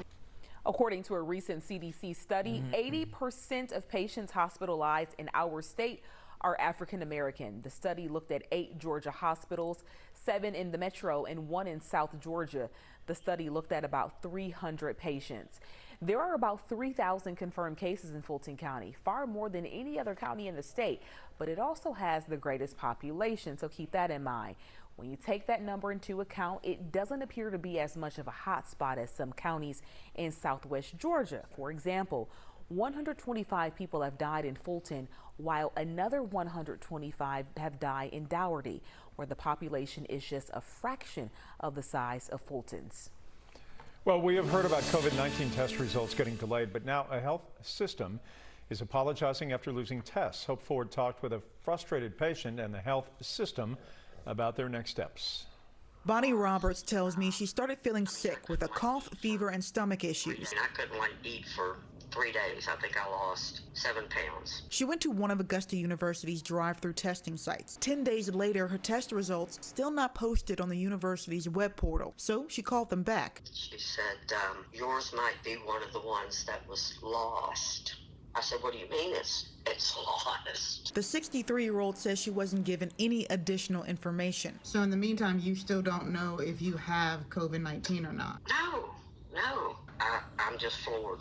Absolutely floored. Kristen Engel is the Associate Vice President for Communications at Augusta and says they didn't have the lab capacity to keep up with the 12,000 tests issued in the past 2 weeks. So they relocated tests from their Atlanta lab to a lab in Augusta in hopes of expediting the results. But this caused more issues. 30 of those samples got lost. Not only that, 4,000 test results were delayed by an extra 4 to 5 days. Engel says they've contacted 2,000 people with their results as of Monday, but 2,200 are still pending. They're also contacting the people with lost tests to get them re-swabbed. I want to apologize for the inconvenience. Roberts, however, is still upset. Did she have COVID-19, and does she still?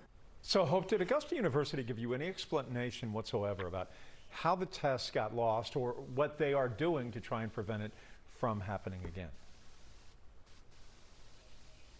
So Augusta says that right now they're trying to figure out where the breakdown was in losing those tests. So they're still trying to figure that out. Now, to prevent it from happening again, they're expanding their lab capacity in Atlanta.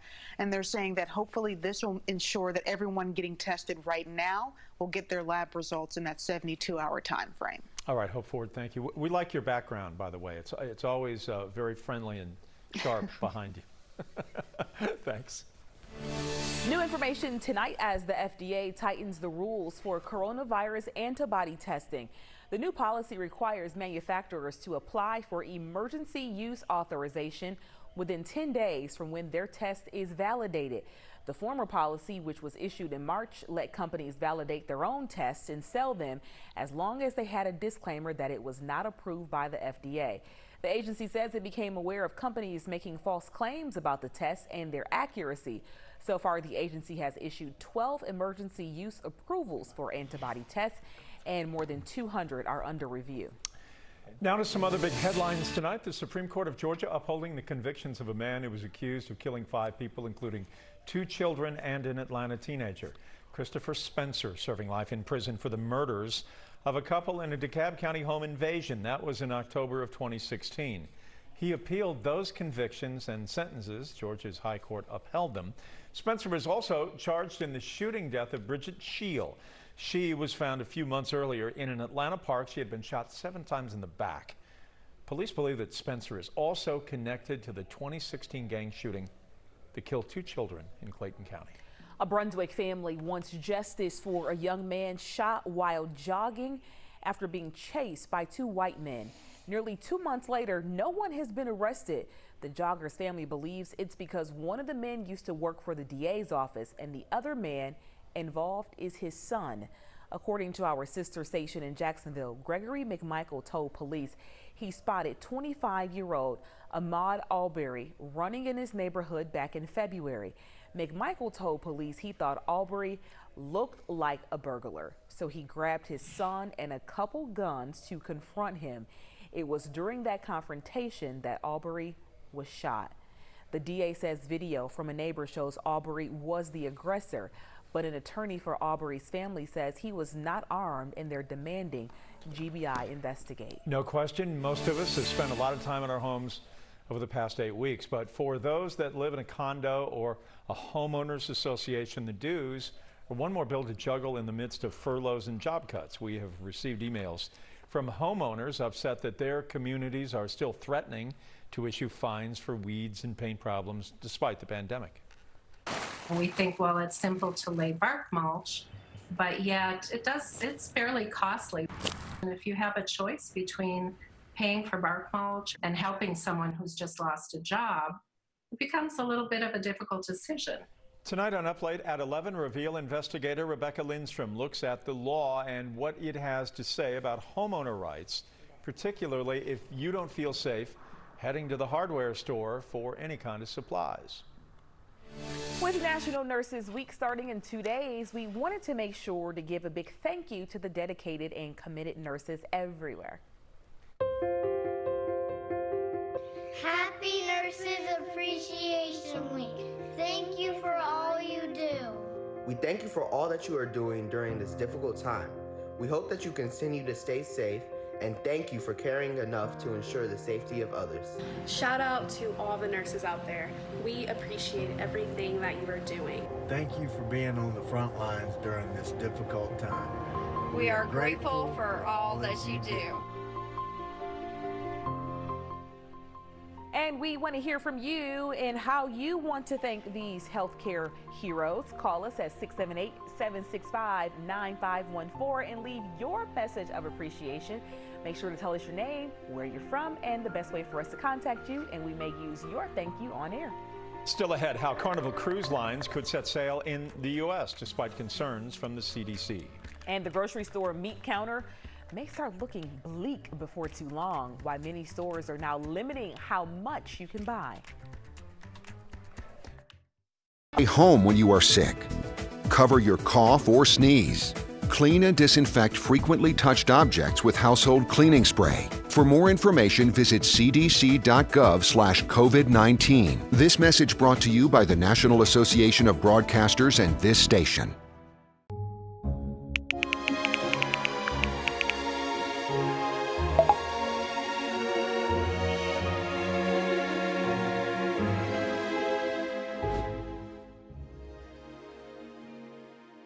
Today at noon on 11Alive. We are seeing that lack of smell or altered taste can be a symptom. We answer your coronavirus-related medical questions. Because 11Alive is where Atlanta speaks.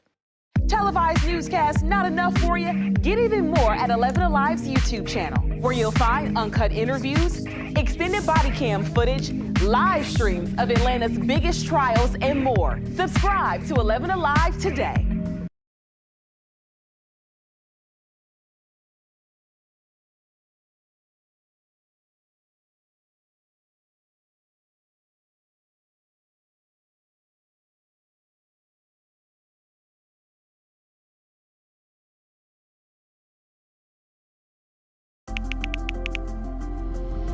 Let's start with a viral message going around. Quote, vast majority of people who died had ibuprofen Advil in their system. This message is fake. We just bought 20 dust masks for $97. Are you doing this to help people, or are you doing this to make money, or both? Both. Take this email sent to the Verify team. Is it safe to have your house cleaned by outside workers? The best. New tonight, Carnival Cruise Lines are set to sail in August. Today, the cruise line announced they plan to resume operations this summer, starting August 1st. That's 1 week after the coronavirus no-sail order is due to expire. Carnival will sail a total of 8 ships from Miami, Port Canaveral, and Galveston. The CDC is still recommending that travelers defer all cruise travel worldwide, according to its website. American meat processing plants have been hit hard by the coronavirus. Nearly 20 factories have closed, at least temporarily, because of outbreaks among employees. And that has some consumers worried what this could mean for the grocery store. NBC's Carrie Sanders reports shoppers all over the country may soon find the meat department looking a little different. This morning, it may be harder to find your favorite cuts of meat. The big box chain Costco announcing they are limiting beef, pork, and poultry purchases to 3 items per customer starting today. It comes as the pandemic hits parts of the critical food supply chain and disrupts the way meat ends up in your grocery store. Just to establish distancing among the employees within a packing plant has led to certainly much slower processing speeds. David Anderson, a livestock economist and professor at Texas A&M, says consumers could see shortages for quite some time. You'll see a meat case that doesn't have maybe all the selections it's had in the past, and that's just simply because we're producing less meat because of this packing plant logjam. The CDC reporting COVID-19 outbreaks in meat processing plants in 19 states with nearly 5,000 coronavirus cases.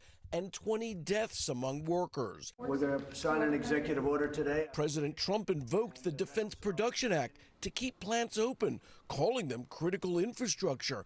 But the union that represents workers says if sick employees feel compelled to go back to work, plants may be forced to close again. If you want a safe and secure food supply, you have to have a safe and secure workforce. Closed meatpacking facilities are creating bottlenecks for farmers who can't afford to keep all this excess livestock. Paul DeFore of the Texas Cattle Feeders Association says many ranchers ready to send their cattle to market cannot. That economic pain that farmers and ranchers are going to experience is going to be with us for a while. There's no doubt about that. And no doubt consumers will feel it as well at the supermarket and on the dinner table. Troubling story. All right, let's check back in with our chief meteorologist, Chris Holcomb. He continues to watch the chance for severe weather in North Georgia. Yeah, we're watching this line of storms. It's called a mesoscale convective system that is moving through Tennessee right now, and it's getting closer to northwest Georgia. Nothing going on in Atlanta, and I'm going to tell you guys, I really think Atlanta is going to be fine tonight. This is mainly going to be a system that impacts more of North Georgia. Here is that leading edge of these storms coming through Tennessee right now. Okay, so here's Chattanooga. There's Dade and Walker County here in northwest Georgia. Here's North Alabama. You can see these storms near Winchester and Adamant in Tennessee, near Shelbyville, Blanche, just to the south of Lawrenceburg right now. Coming in closer to Huntsville, we have some severe thunderstorm warnings along with that, and this is going to continue moving down, and the trajectory would bring this down into northwest Georgia, I think within the next hour or so, impacting Dade and Walker County. This has a lot of lightning with it. The main threats we're seeing: lightning, damaging winds, and hail in association with this. Now take a look at the lightning count. This has been interesting. Right now, 427. That's a lot of lightning counts, but about an hour and a half ago, we had more than 900 counts, and then that came down to 700, and then 500, now 427. So this is a good sign that we're seeing some of the lightning counts come down a little bit, which is showing some weakening. But don't let your guard down yet, because you can see how these storms, see all that lightning there? These storms will continue to move into northwest Georgia. And then back behind it, those storms have the potential for tornadoes. I'm not concerned about that part. Take a look on the bigger picture at our thunderstorm watch that's in effect for far north Georgia.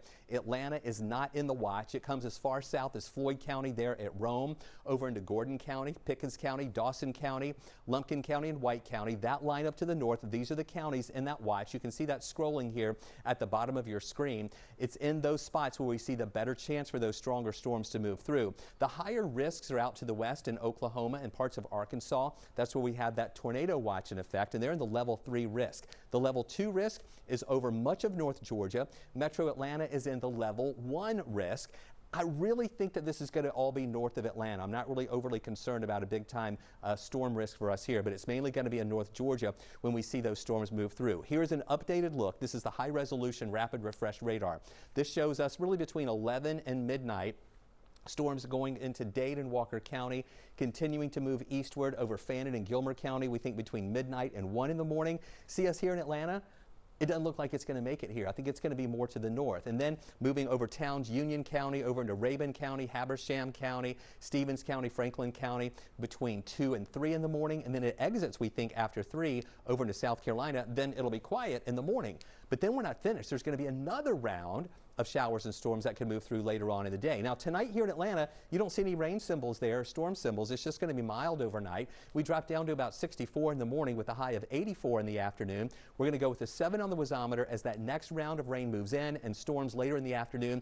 We're in a level 1 risk tomorrow for the potential for some isolated storms, with the main threats would be damaging wind, lightning, and hail. So here's the timeline. Late tonight, you can see those storms just skirting North Georgia, exiting by 3 in the morning. We'll be dry here for the first part of the day tomorrow, and then in the afternoon, here comes the next line of showers and storms coming in through the late afternoon and evening before that exits. And then as that moves out, it's going to turn breezy and turn much cooler as we go through the rest of the daytime hours here on your Wednesday. And then take a look at this. We're going to see nice weather on Thursday, another round of showers and potential storms come in on Friday. and then that gives us a secondary surge of cooler air for the weekend. Lows in the 40s, highs only in the 60s Saturday, 70 Sunday, and then Monday we're back up to 75 degrees with dry conditions through the weekend and beginning of next week. Take a look at your weather wow moment of the day. This is a beautiful picture taken by Scott Anna up in Union County, up in North Georgia. Just a beautiful scene with the blue sky, the mountains there in the background. Scott sent us that on our 11Alive Storm Trackers page. We would love for you to be a part of that page. On Facebook, all you have to do is search 11Alive Storm Trackers up top. Ask to become a member of the group. We'll let you in, and you can also share your pictures, videos, and any types of weather information from your area. He was the first African American to win Georgia's Pre-K Teacher of the Year. Coming up, how this innovative educator is connecting with his students. Even more at 11Alive's YouTube channel, where you'll find uncut interviews, extended body cam footage, live streams of Atlanta's biggest trials, and more. Subscribe to 11Alive today.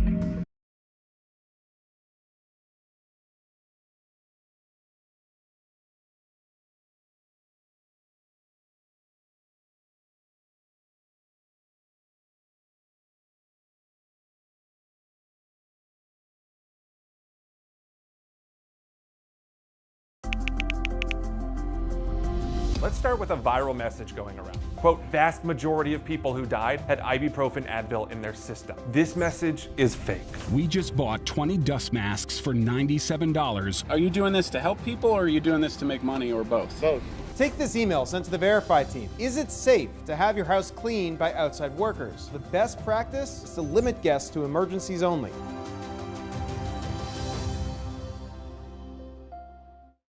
We know things are changing every day, but we're here with you. Continuous COVID-19 coverage during primetime. We're committed to giving you facts, not fear. On 11Alive News Primetime, weeknights from 8 to 11 on WATF. There are everyday actions to help prevent the spread of respiratory diseases. Wash your hands. Avoid close contact with people who are sick. Avoid touching your eyes, nose, and mouth. Stay home when you are sick. Cover your cough or sneeze.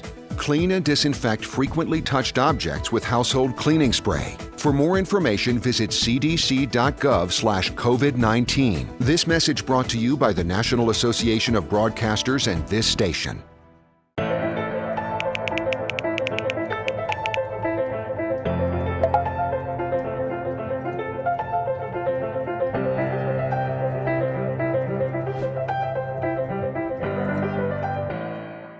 Today at noon on 11Alive. We are seeing that lack of smell or altered taste can be a symptom. We answer your coronavirus-related medical questions. Because 11Alive is where Atlanta speaks. Televised newscasts not enough for you? Get even more at 11Alive's YouTube channel, where you'll find uncut interviews, extended body cam footage, live streams of Atlanta's biggest trials, and more. Subscribe to 11Alive today.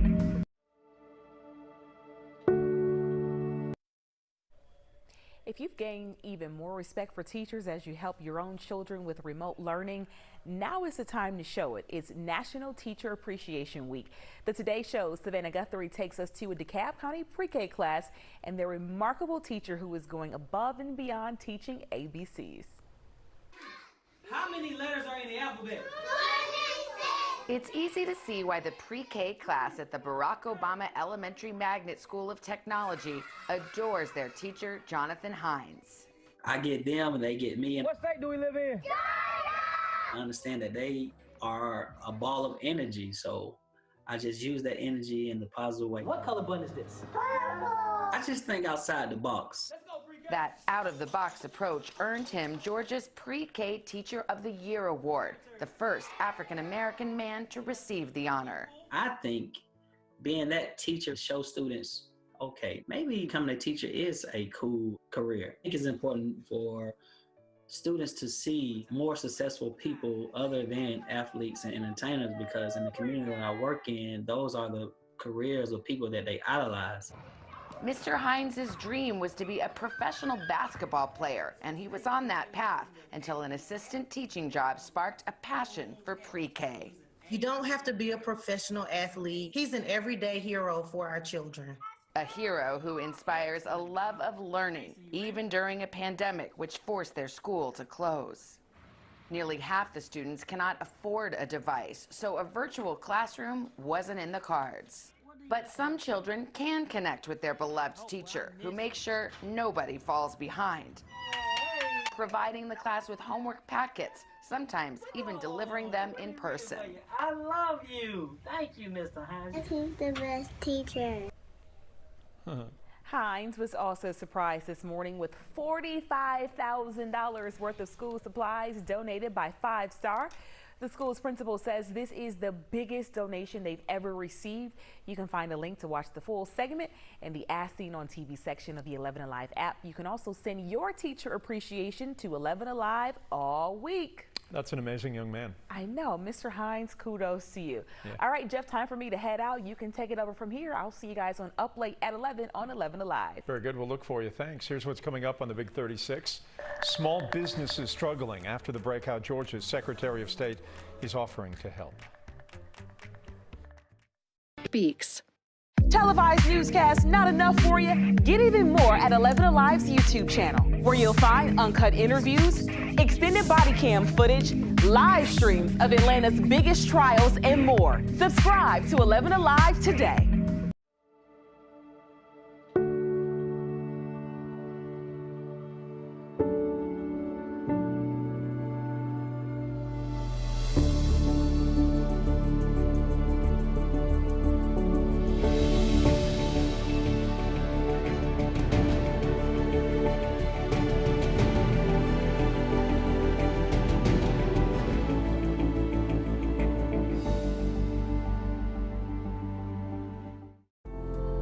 In times of great uncertainty, some things become more clear. The things we take for granted, the people we depend on daily. Here at 11Alive, we'd like to say thank you. First responders, medical staff, sanitation workers, truck drivers, postal workers, and every brave Georgian doing their part to make a difference. We see you, we hear you, and we appreciate all that you do. Let's start with a viral message going around. Quote, vast majority of people who died had ibuprofen Advil in their system. This message is fake. We just bought 20 dust masks for $97. Are you doing this to help people or are you doing this to make money or both? Both. Take this email sent to the Verify team. Is it safe to have your house cleaned by outside workers? The best practice is to limit guests to emergencies only.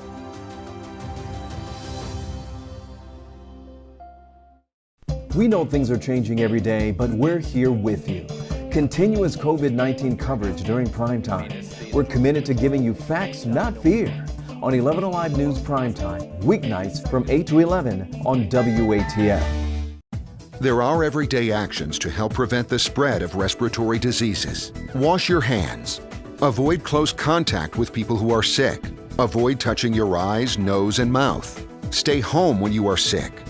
Cover your cough or sneeze. Clean and disinfect frequently touched objects with household cleaning spray. For more information, visit cdc.gov/COVID-19. This message brought to you by the National Association of Broadcasters and this station.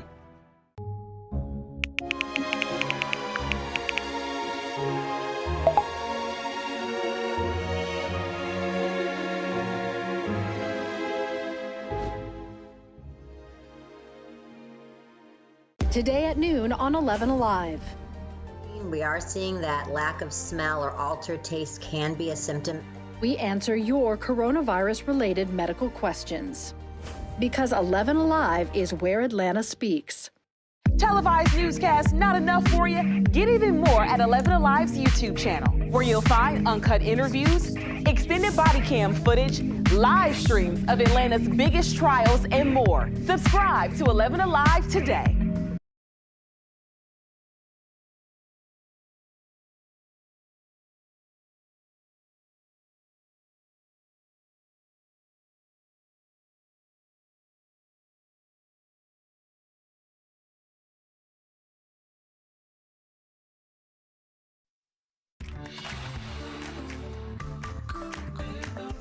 As the school year winds down, Georgia districts are facing A whole set of challenges. The coronavirus pandemic and major budget cuts are looming large. 11Alive's Doug Richards takes a look.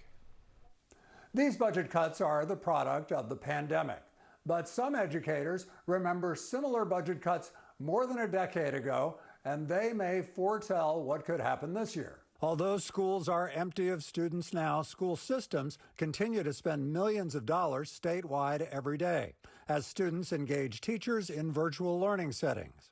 Staff salaries eat up most of the education budget, says Chris Irwin, a retired school superintendent who now serves in the legislature. That about 90% of the school budget is personnel.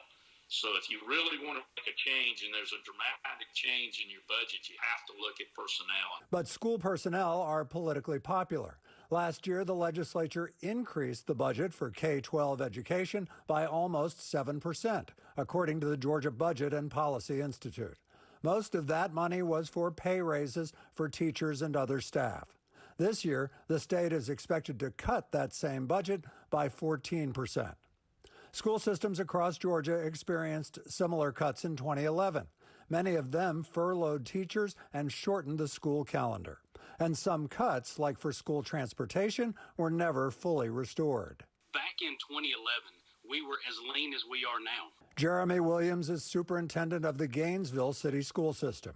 In 2011, he says Gainesville cut 10 days from the school calendar and came back with fewer teachers and bigger classrooms. Although we're just as lean now as we were back in 2011, the actual cost of salary and benefits just continued to rise. And so this is a different challenge than what we had 10 years ago.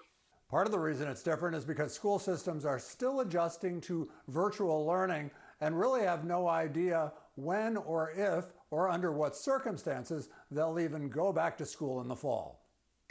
Doug, aren't there costs associated with digital learning, making sure every student has some kind of device that never really made it into the actual budget? Yes, distance learning has costs, especially in less affluent communities like Gainesville, where laptops and even Wi-Fi may be in short supply. And superintendents are facing down those costs as well, as we will see tonight at 6. Parents and children all fighting COVID-19. It happened to a family in Coweta County. The couple, both frontline workers, tested positive for COVID-19. Their 2 young children also showing symptoms. The family, thankfully, has since recovered. Mara Siriani spoke exclusively with them about what it was like to overcome the virus as a family. Last month, Nick Barlow and his wife Mackenzie both tested positive for COVID-19. Their 2 children, 3-year-old Truett and 1-year-old Bethel, both showed symptoms. That was my worst fear, really, working, in the ICU, was that I was going to bring it home to my kids and they were going to get really sick. Mackenzie is a nurse at Wellstar West in LaGrange and says she was first to contract the virus. The headache, honestly, that was my worst symptom. It was just this really splitting headache, and then combining that with, a fever and then just general fatigue and not feeling well. Within the first few days of feeling sick, Mackenzie quarantined herself in a bedroom. Nick, a Coweta County firefighter, stayed home from his job at Station 8 to take care of the kids. But at that point, the couple says it was too late. We all contracted it before she was quarantining, before she had the symptoms. COVID-19 remains uncommon in children. So far, only 2% of kids nationwide have tested positive. Still, for the Barlows, their kids getting sick was their worst fear. I don't think we were ever really worried about ourselves. It was always, of course, as a parent, you worry about your children. Our 1-year-old, she basically had a fever for 4 days straight. Another symptom that she developed that none of us did was a rash. It was on her chest and on her belly. Thankfully, no one in the Barlow family had to be hospitalized. After spending the past few weeks in quarantine, Nick and Mackenzie have both been cleared to go back to work. The kids are back to playing and feeling better. Still, the Barlows are being extra careful when it comes to their health. Honestly, we feel very blessed, especially after seeing the struggles that some other people have had. We are all back healthy, working out. Spending time outside is just a real blessing. Starting today, 3 major airlines will require passengers to wear face masks while flying. Delta, JetBlue, and United want all passengers and staff to cover their faces with some kind of mask. They're required during check-in, boarding, and deplaning. Other airlines will follow suit later this month. For Delta, wearing a face mask is just one of the steps they are taking. Delta also recently started doing employee temperature checks and ramped up cleaning. The company is asking customers to bring their own face masks, but says it will also have some on hand. Emory is now allowing some exceptions to its visitors rule during the COVID-19 pandemic. One visitor will be allowed for patients in labor and delivery, in NICU minors in the hospital, outpatient surgery, and more. But it must be the same visitor throughout the patient's stay.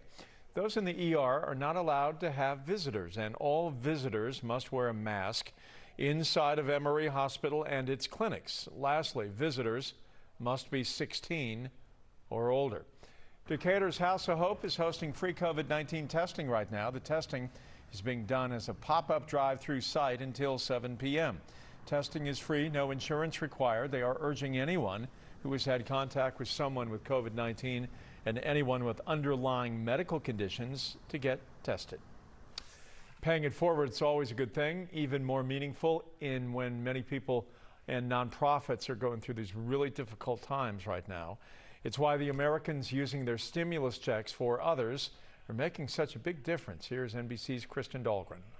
Hey everyone, I pledge to share my check. Across the country, I have pledged to donate. I will be donating. A new campaign in kindness. I'm going to pay it forward. Americans donating their stimulus checks to those in need. It's just good. It's just the right thing to do. In Killeen, Texas, Ron Carney, a carpenter by trade, spent his money on groceries to feed over 160 hungry neighbors. It was worth my stimulus check, believe me, just to make all them people smile for at least one day. People out here, they need the help. In Texas, it was this scene.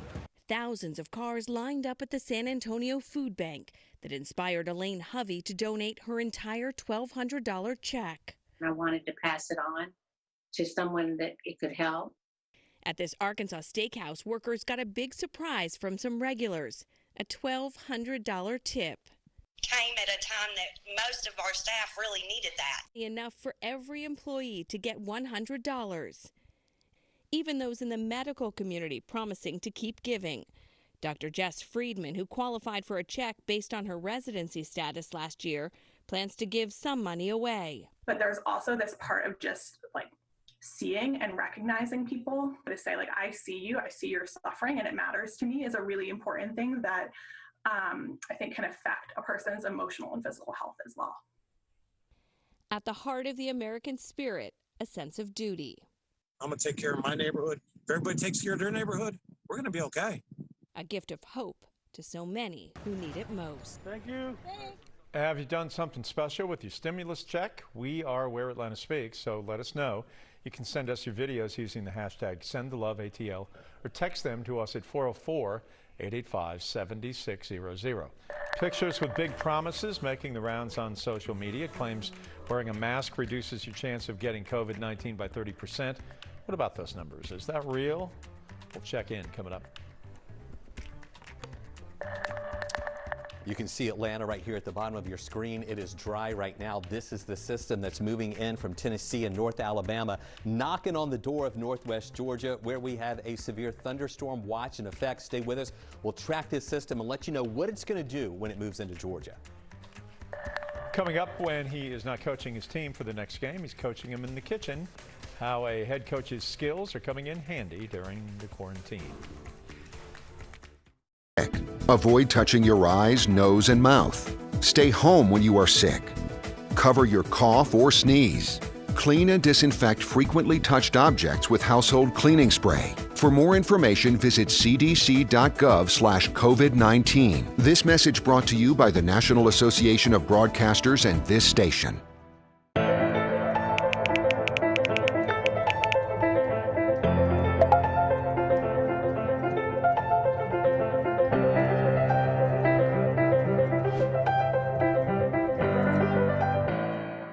Today at noon on 11Alive. We are seeing that lack of smell or altered taste can be a symptom. We answer your coronavirus-related medical questions. Because 11Alive is where Atlanta speaks. Televised newscasts not enough for you? Get even more at 11Alive's YouTube channel, where you'll find uncut interviews, extended body cam footage, live streams of Atlanta's biggest trials, and more. Subscribe to 11Alive today.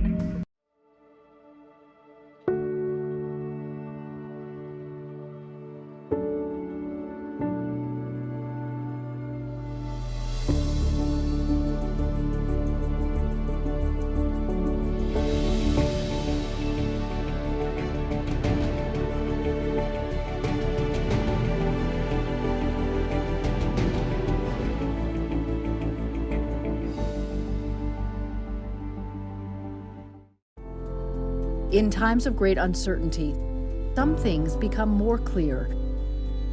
The things we take for granted, the people we depend on daily. Here at 11Alive, we'd like to say thank you. First responders, medical staff, sanitation workers, truck drivers, postal workers, and every brave Georgian doing their part to make a difference. We see you, we hear you, and we appreciate all that you do.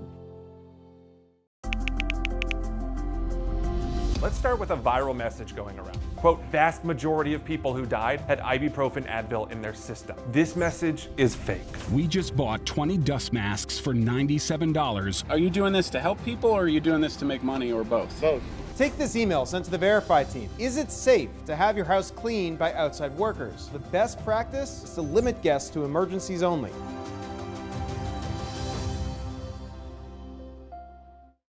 We know things are changing every day, but we're here with you. Continuous COVID-19 coverage during primetime. We're committed to giving you facts, not fear. On 11Alive News Primetime, weeknights from 8 to 11 on WATF. There are everyday actions to help prevent the spread of respiratory diseases. Wash your hands. Avoid close contact with people who are sick. Avoid touching your eyes, nose, and mouth. Stay home when you are sick. Cover your cough or sneeze. Clean and disinfect frequently touched objects with household cleaning spray. For more information, visit cdc.gov/COVID-19. This message brought to you by the National Association of Broadcasters and this station.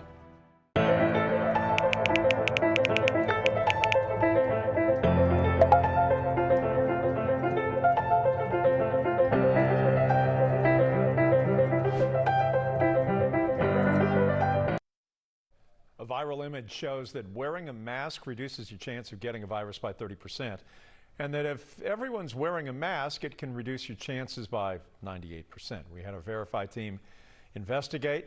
Here we go. We'll find out what is true and what is not. Here's Jason Puckey. This viral image is showing up a lot in multiple forms, but they all have the same message. They show 3 situations and how likely you are to get sick depending on who wears a mask. If you wear one, your chances are lowered to 70%. If a sick person wears one, your chances are down to 5%. And if both people wear them, your chances of getting sick are down to 1.5%. So we're verifying. Are those numbers accurate? Our main source, the CDC. The short answer, the numbers aren't accurate, but the idea behind them is. In a statement, the CDC said they can't confirm these numbers, and they don't actually have a real number for how effective cloth masks are. There's just not enough research yet. The only number close to the image was a CDC publication about N95 medical masks. They estimate those filter out about 95% of particles that people breathe out. But the CDC and others are still urging people not to buy those masks as they're needed by medical professionals. So the numbers aren't real, and they give a skewed idea of how effective cloth masks are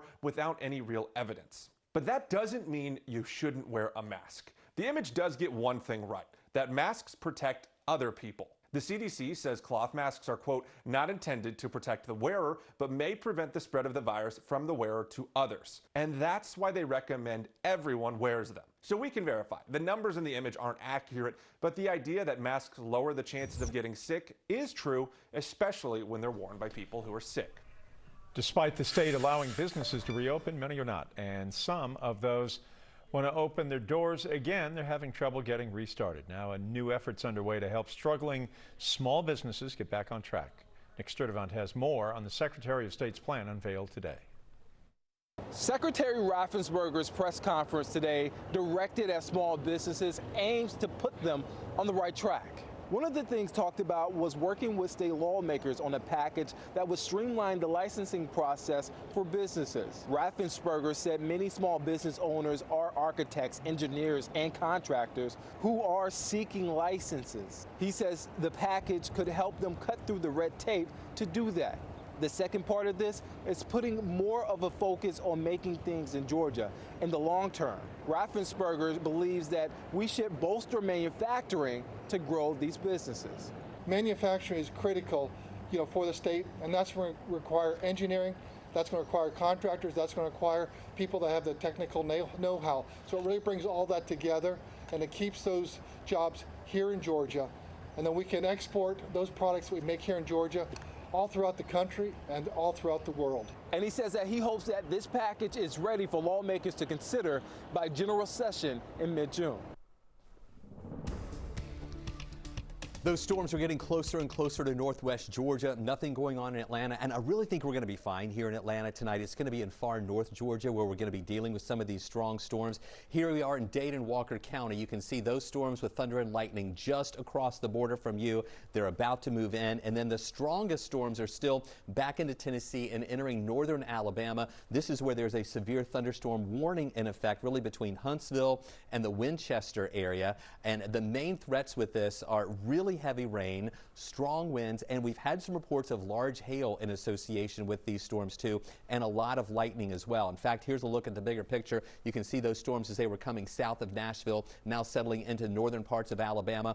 Over the past 15 minutes, we had about 500 lightning strikes. A little bit earlier, it was in the 400s, so it's actually come up a little bit, but that's not as much as we had earlier when we had more than 900 lightning strikes around the 9 o'clock hour.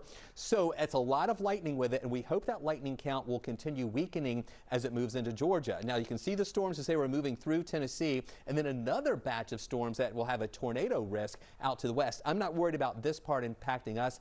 The main thing I'm watching is that that's just about to move into northwest Georgia right now, and there are counties in North Georgia under a severe thunderstorm watch until 1 o'clock in the morning.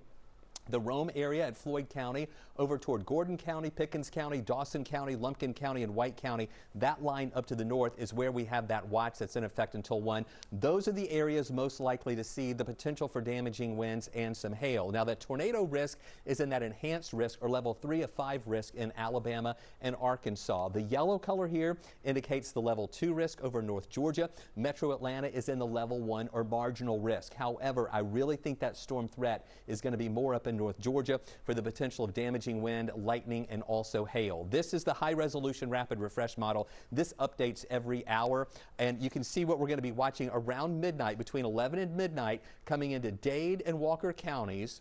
And that's going to continue moving across North Georgia, maybe coming as far south as parts of Cherokee County, into Gilmer County, also into Pickens County. That's at 1 in the morning, moving quickly over to the east and hopefully weakening a little bit around between 2 and 3 in the morning, as these storms will be over near parts of the Banks County area and over near Athens, and then moving away. So watching these storms very closely as they move through during the nighttime hours. Tomorrow, we're going to have another round of showers with a cold front that's moving our way, mainly later in the afternoon into the early evening. So we'll go with a 7 on the wasometer, highs near 84 degrees. Tomorrow's risk, we'll have a marginal risk, which is level 1 of 5 along I-20 and northward on the west side and along the I-85 corridor northward here. Again, the threats will be damaging wind, lightning, and hail possible with those storms. So here's the timeline. You can see these storms midnight and after, 2 in the morning, 3 in the morning, as they'll move out of our area, we think after 3. The first part of the day tomorrow will be dry, and then the second half of the day, that's when this next line of storms develops in North Georgia. Late afternoon into the early evening, it passes through Atlanta. Then that moves out, the northerly flow comes in, and that'll cool us off. Wednesday, breezy conditions, highs only near 69. Down into the 40s Thursday with a high of 71. 72 Friday with another system that'll bring us some showers. That reinforces the colder air for the weekend. Saturday's highs only near 66. Down to 44 Sunday morning with a high of 70. Then back to 75 by Monday.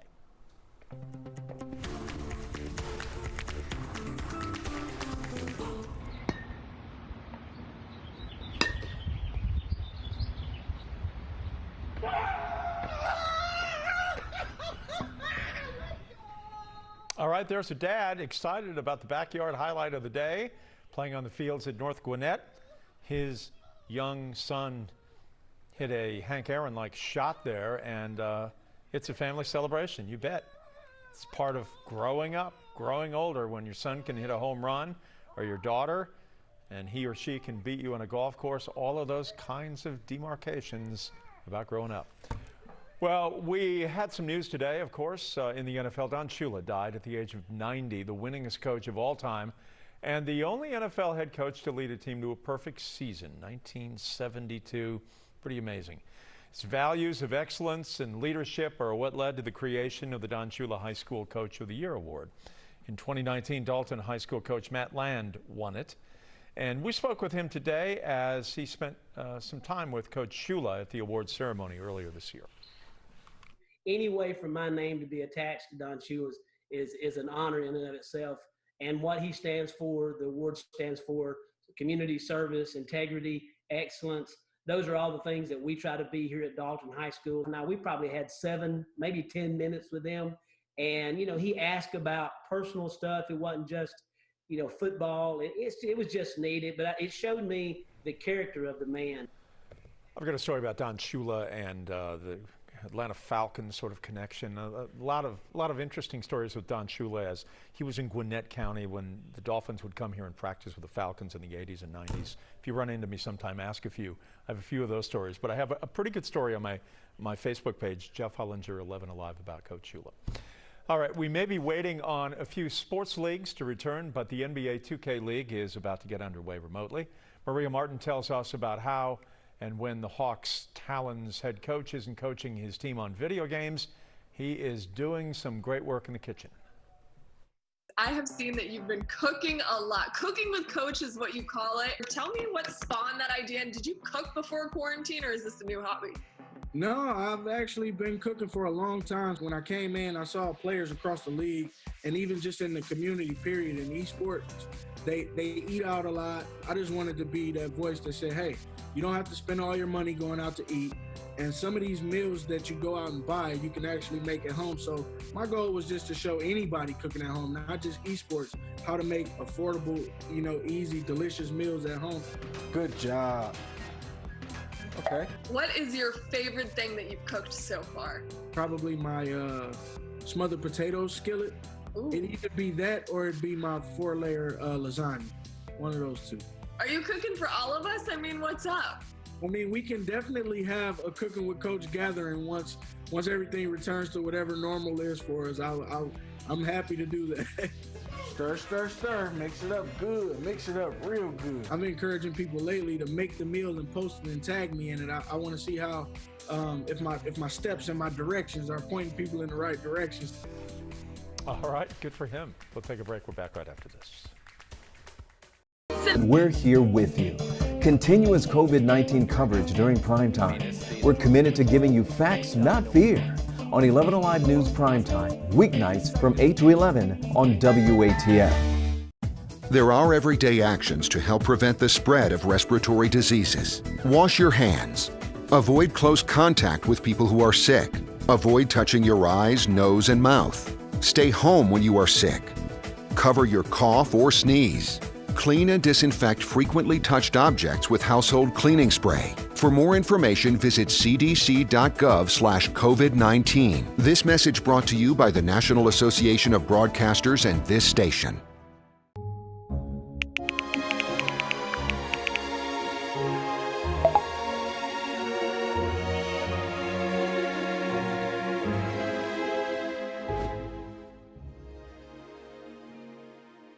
Today at noon on 11Alive. We are seeing that lack of smell or altered taste can be a symptom. We answer your coronavirus-related medical questions. Because 11Alive is where Atlanta speaks. Televised newscasts not enough for you? Get even more at 11Alive's YouTube channel, where you'll find uncut interviews, extended body cam footage, live streams of Atlanta's biggest trials, and more. Subscribe to 11Alive today.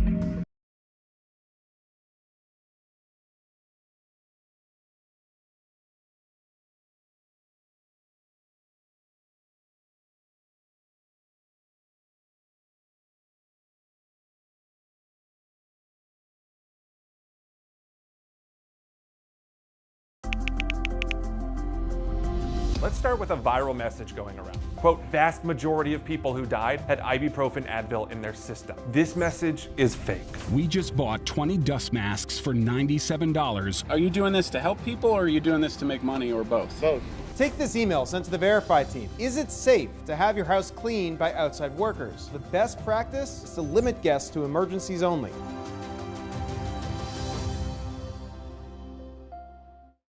We know things are changing every day, but we're here with you. Continuous COVID-19 coverage during primetime. We're committed to giving you facts, not fear. On 11Alive News Primetime, weeknights from 8 to 11 on WATF.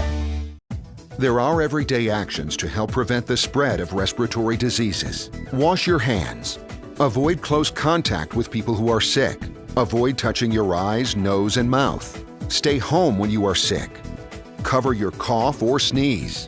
Clean and disinfect frequently touched objects with household cleaning spray. For more information, visit cdc.gov/COVID-19. This message brought to you by the National Association of Broadcasters and this station.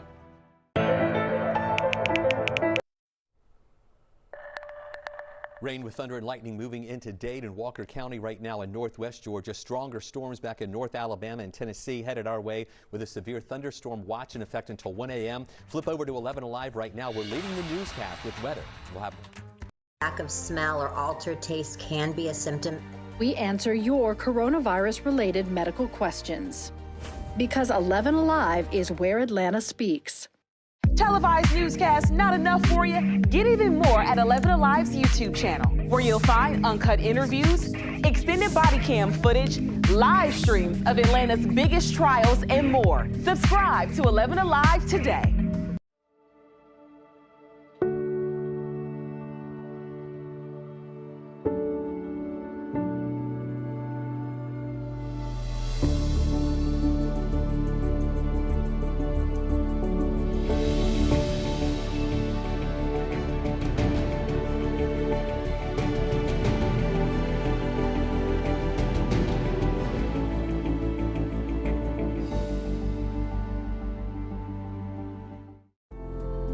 In times of great uncertainty, some things become more clear. The things we take for granted, the people we depend on daily. Here at 11Alive, we'd like to say thank you. First responders, medical staff, sanitation workers, truck drivers, postal workers, and every brave Georgian doing their part to make a difference. We see you, we hear you, and we appreciate all that you do. Let's start with a viral message going around. Quote, vast majority of people who died had ibuprofen Advil in their system. This message is fake. We just bought 20 dust masks for $97. Are you doing this to help people or are you doing this to make money or both? Both. Take this email sent to the Verify team. Is it safe to have your house cleaned by outside workers? The best practice is to limit guests to emergencies only.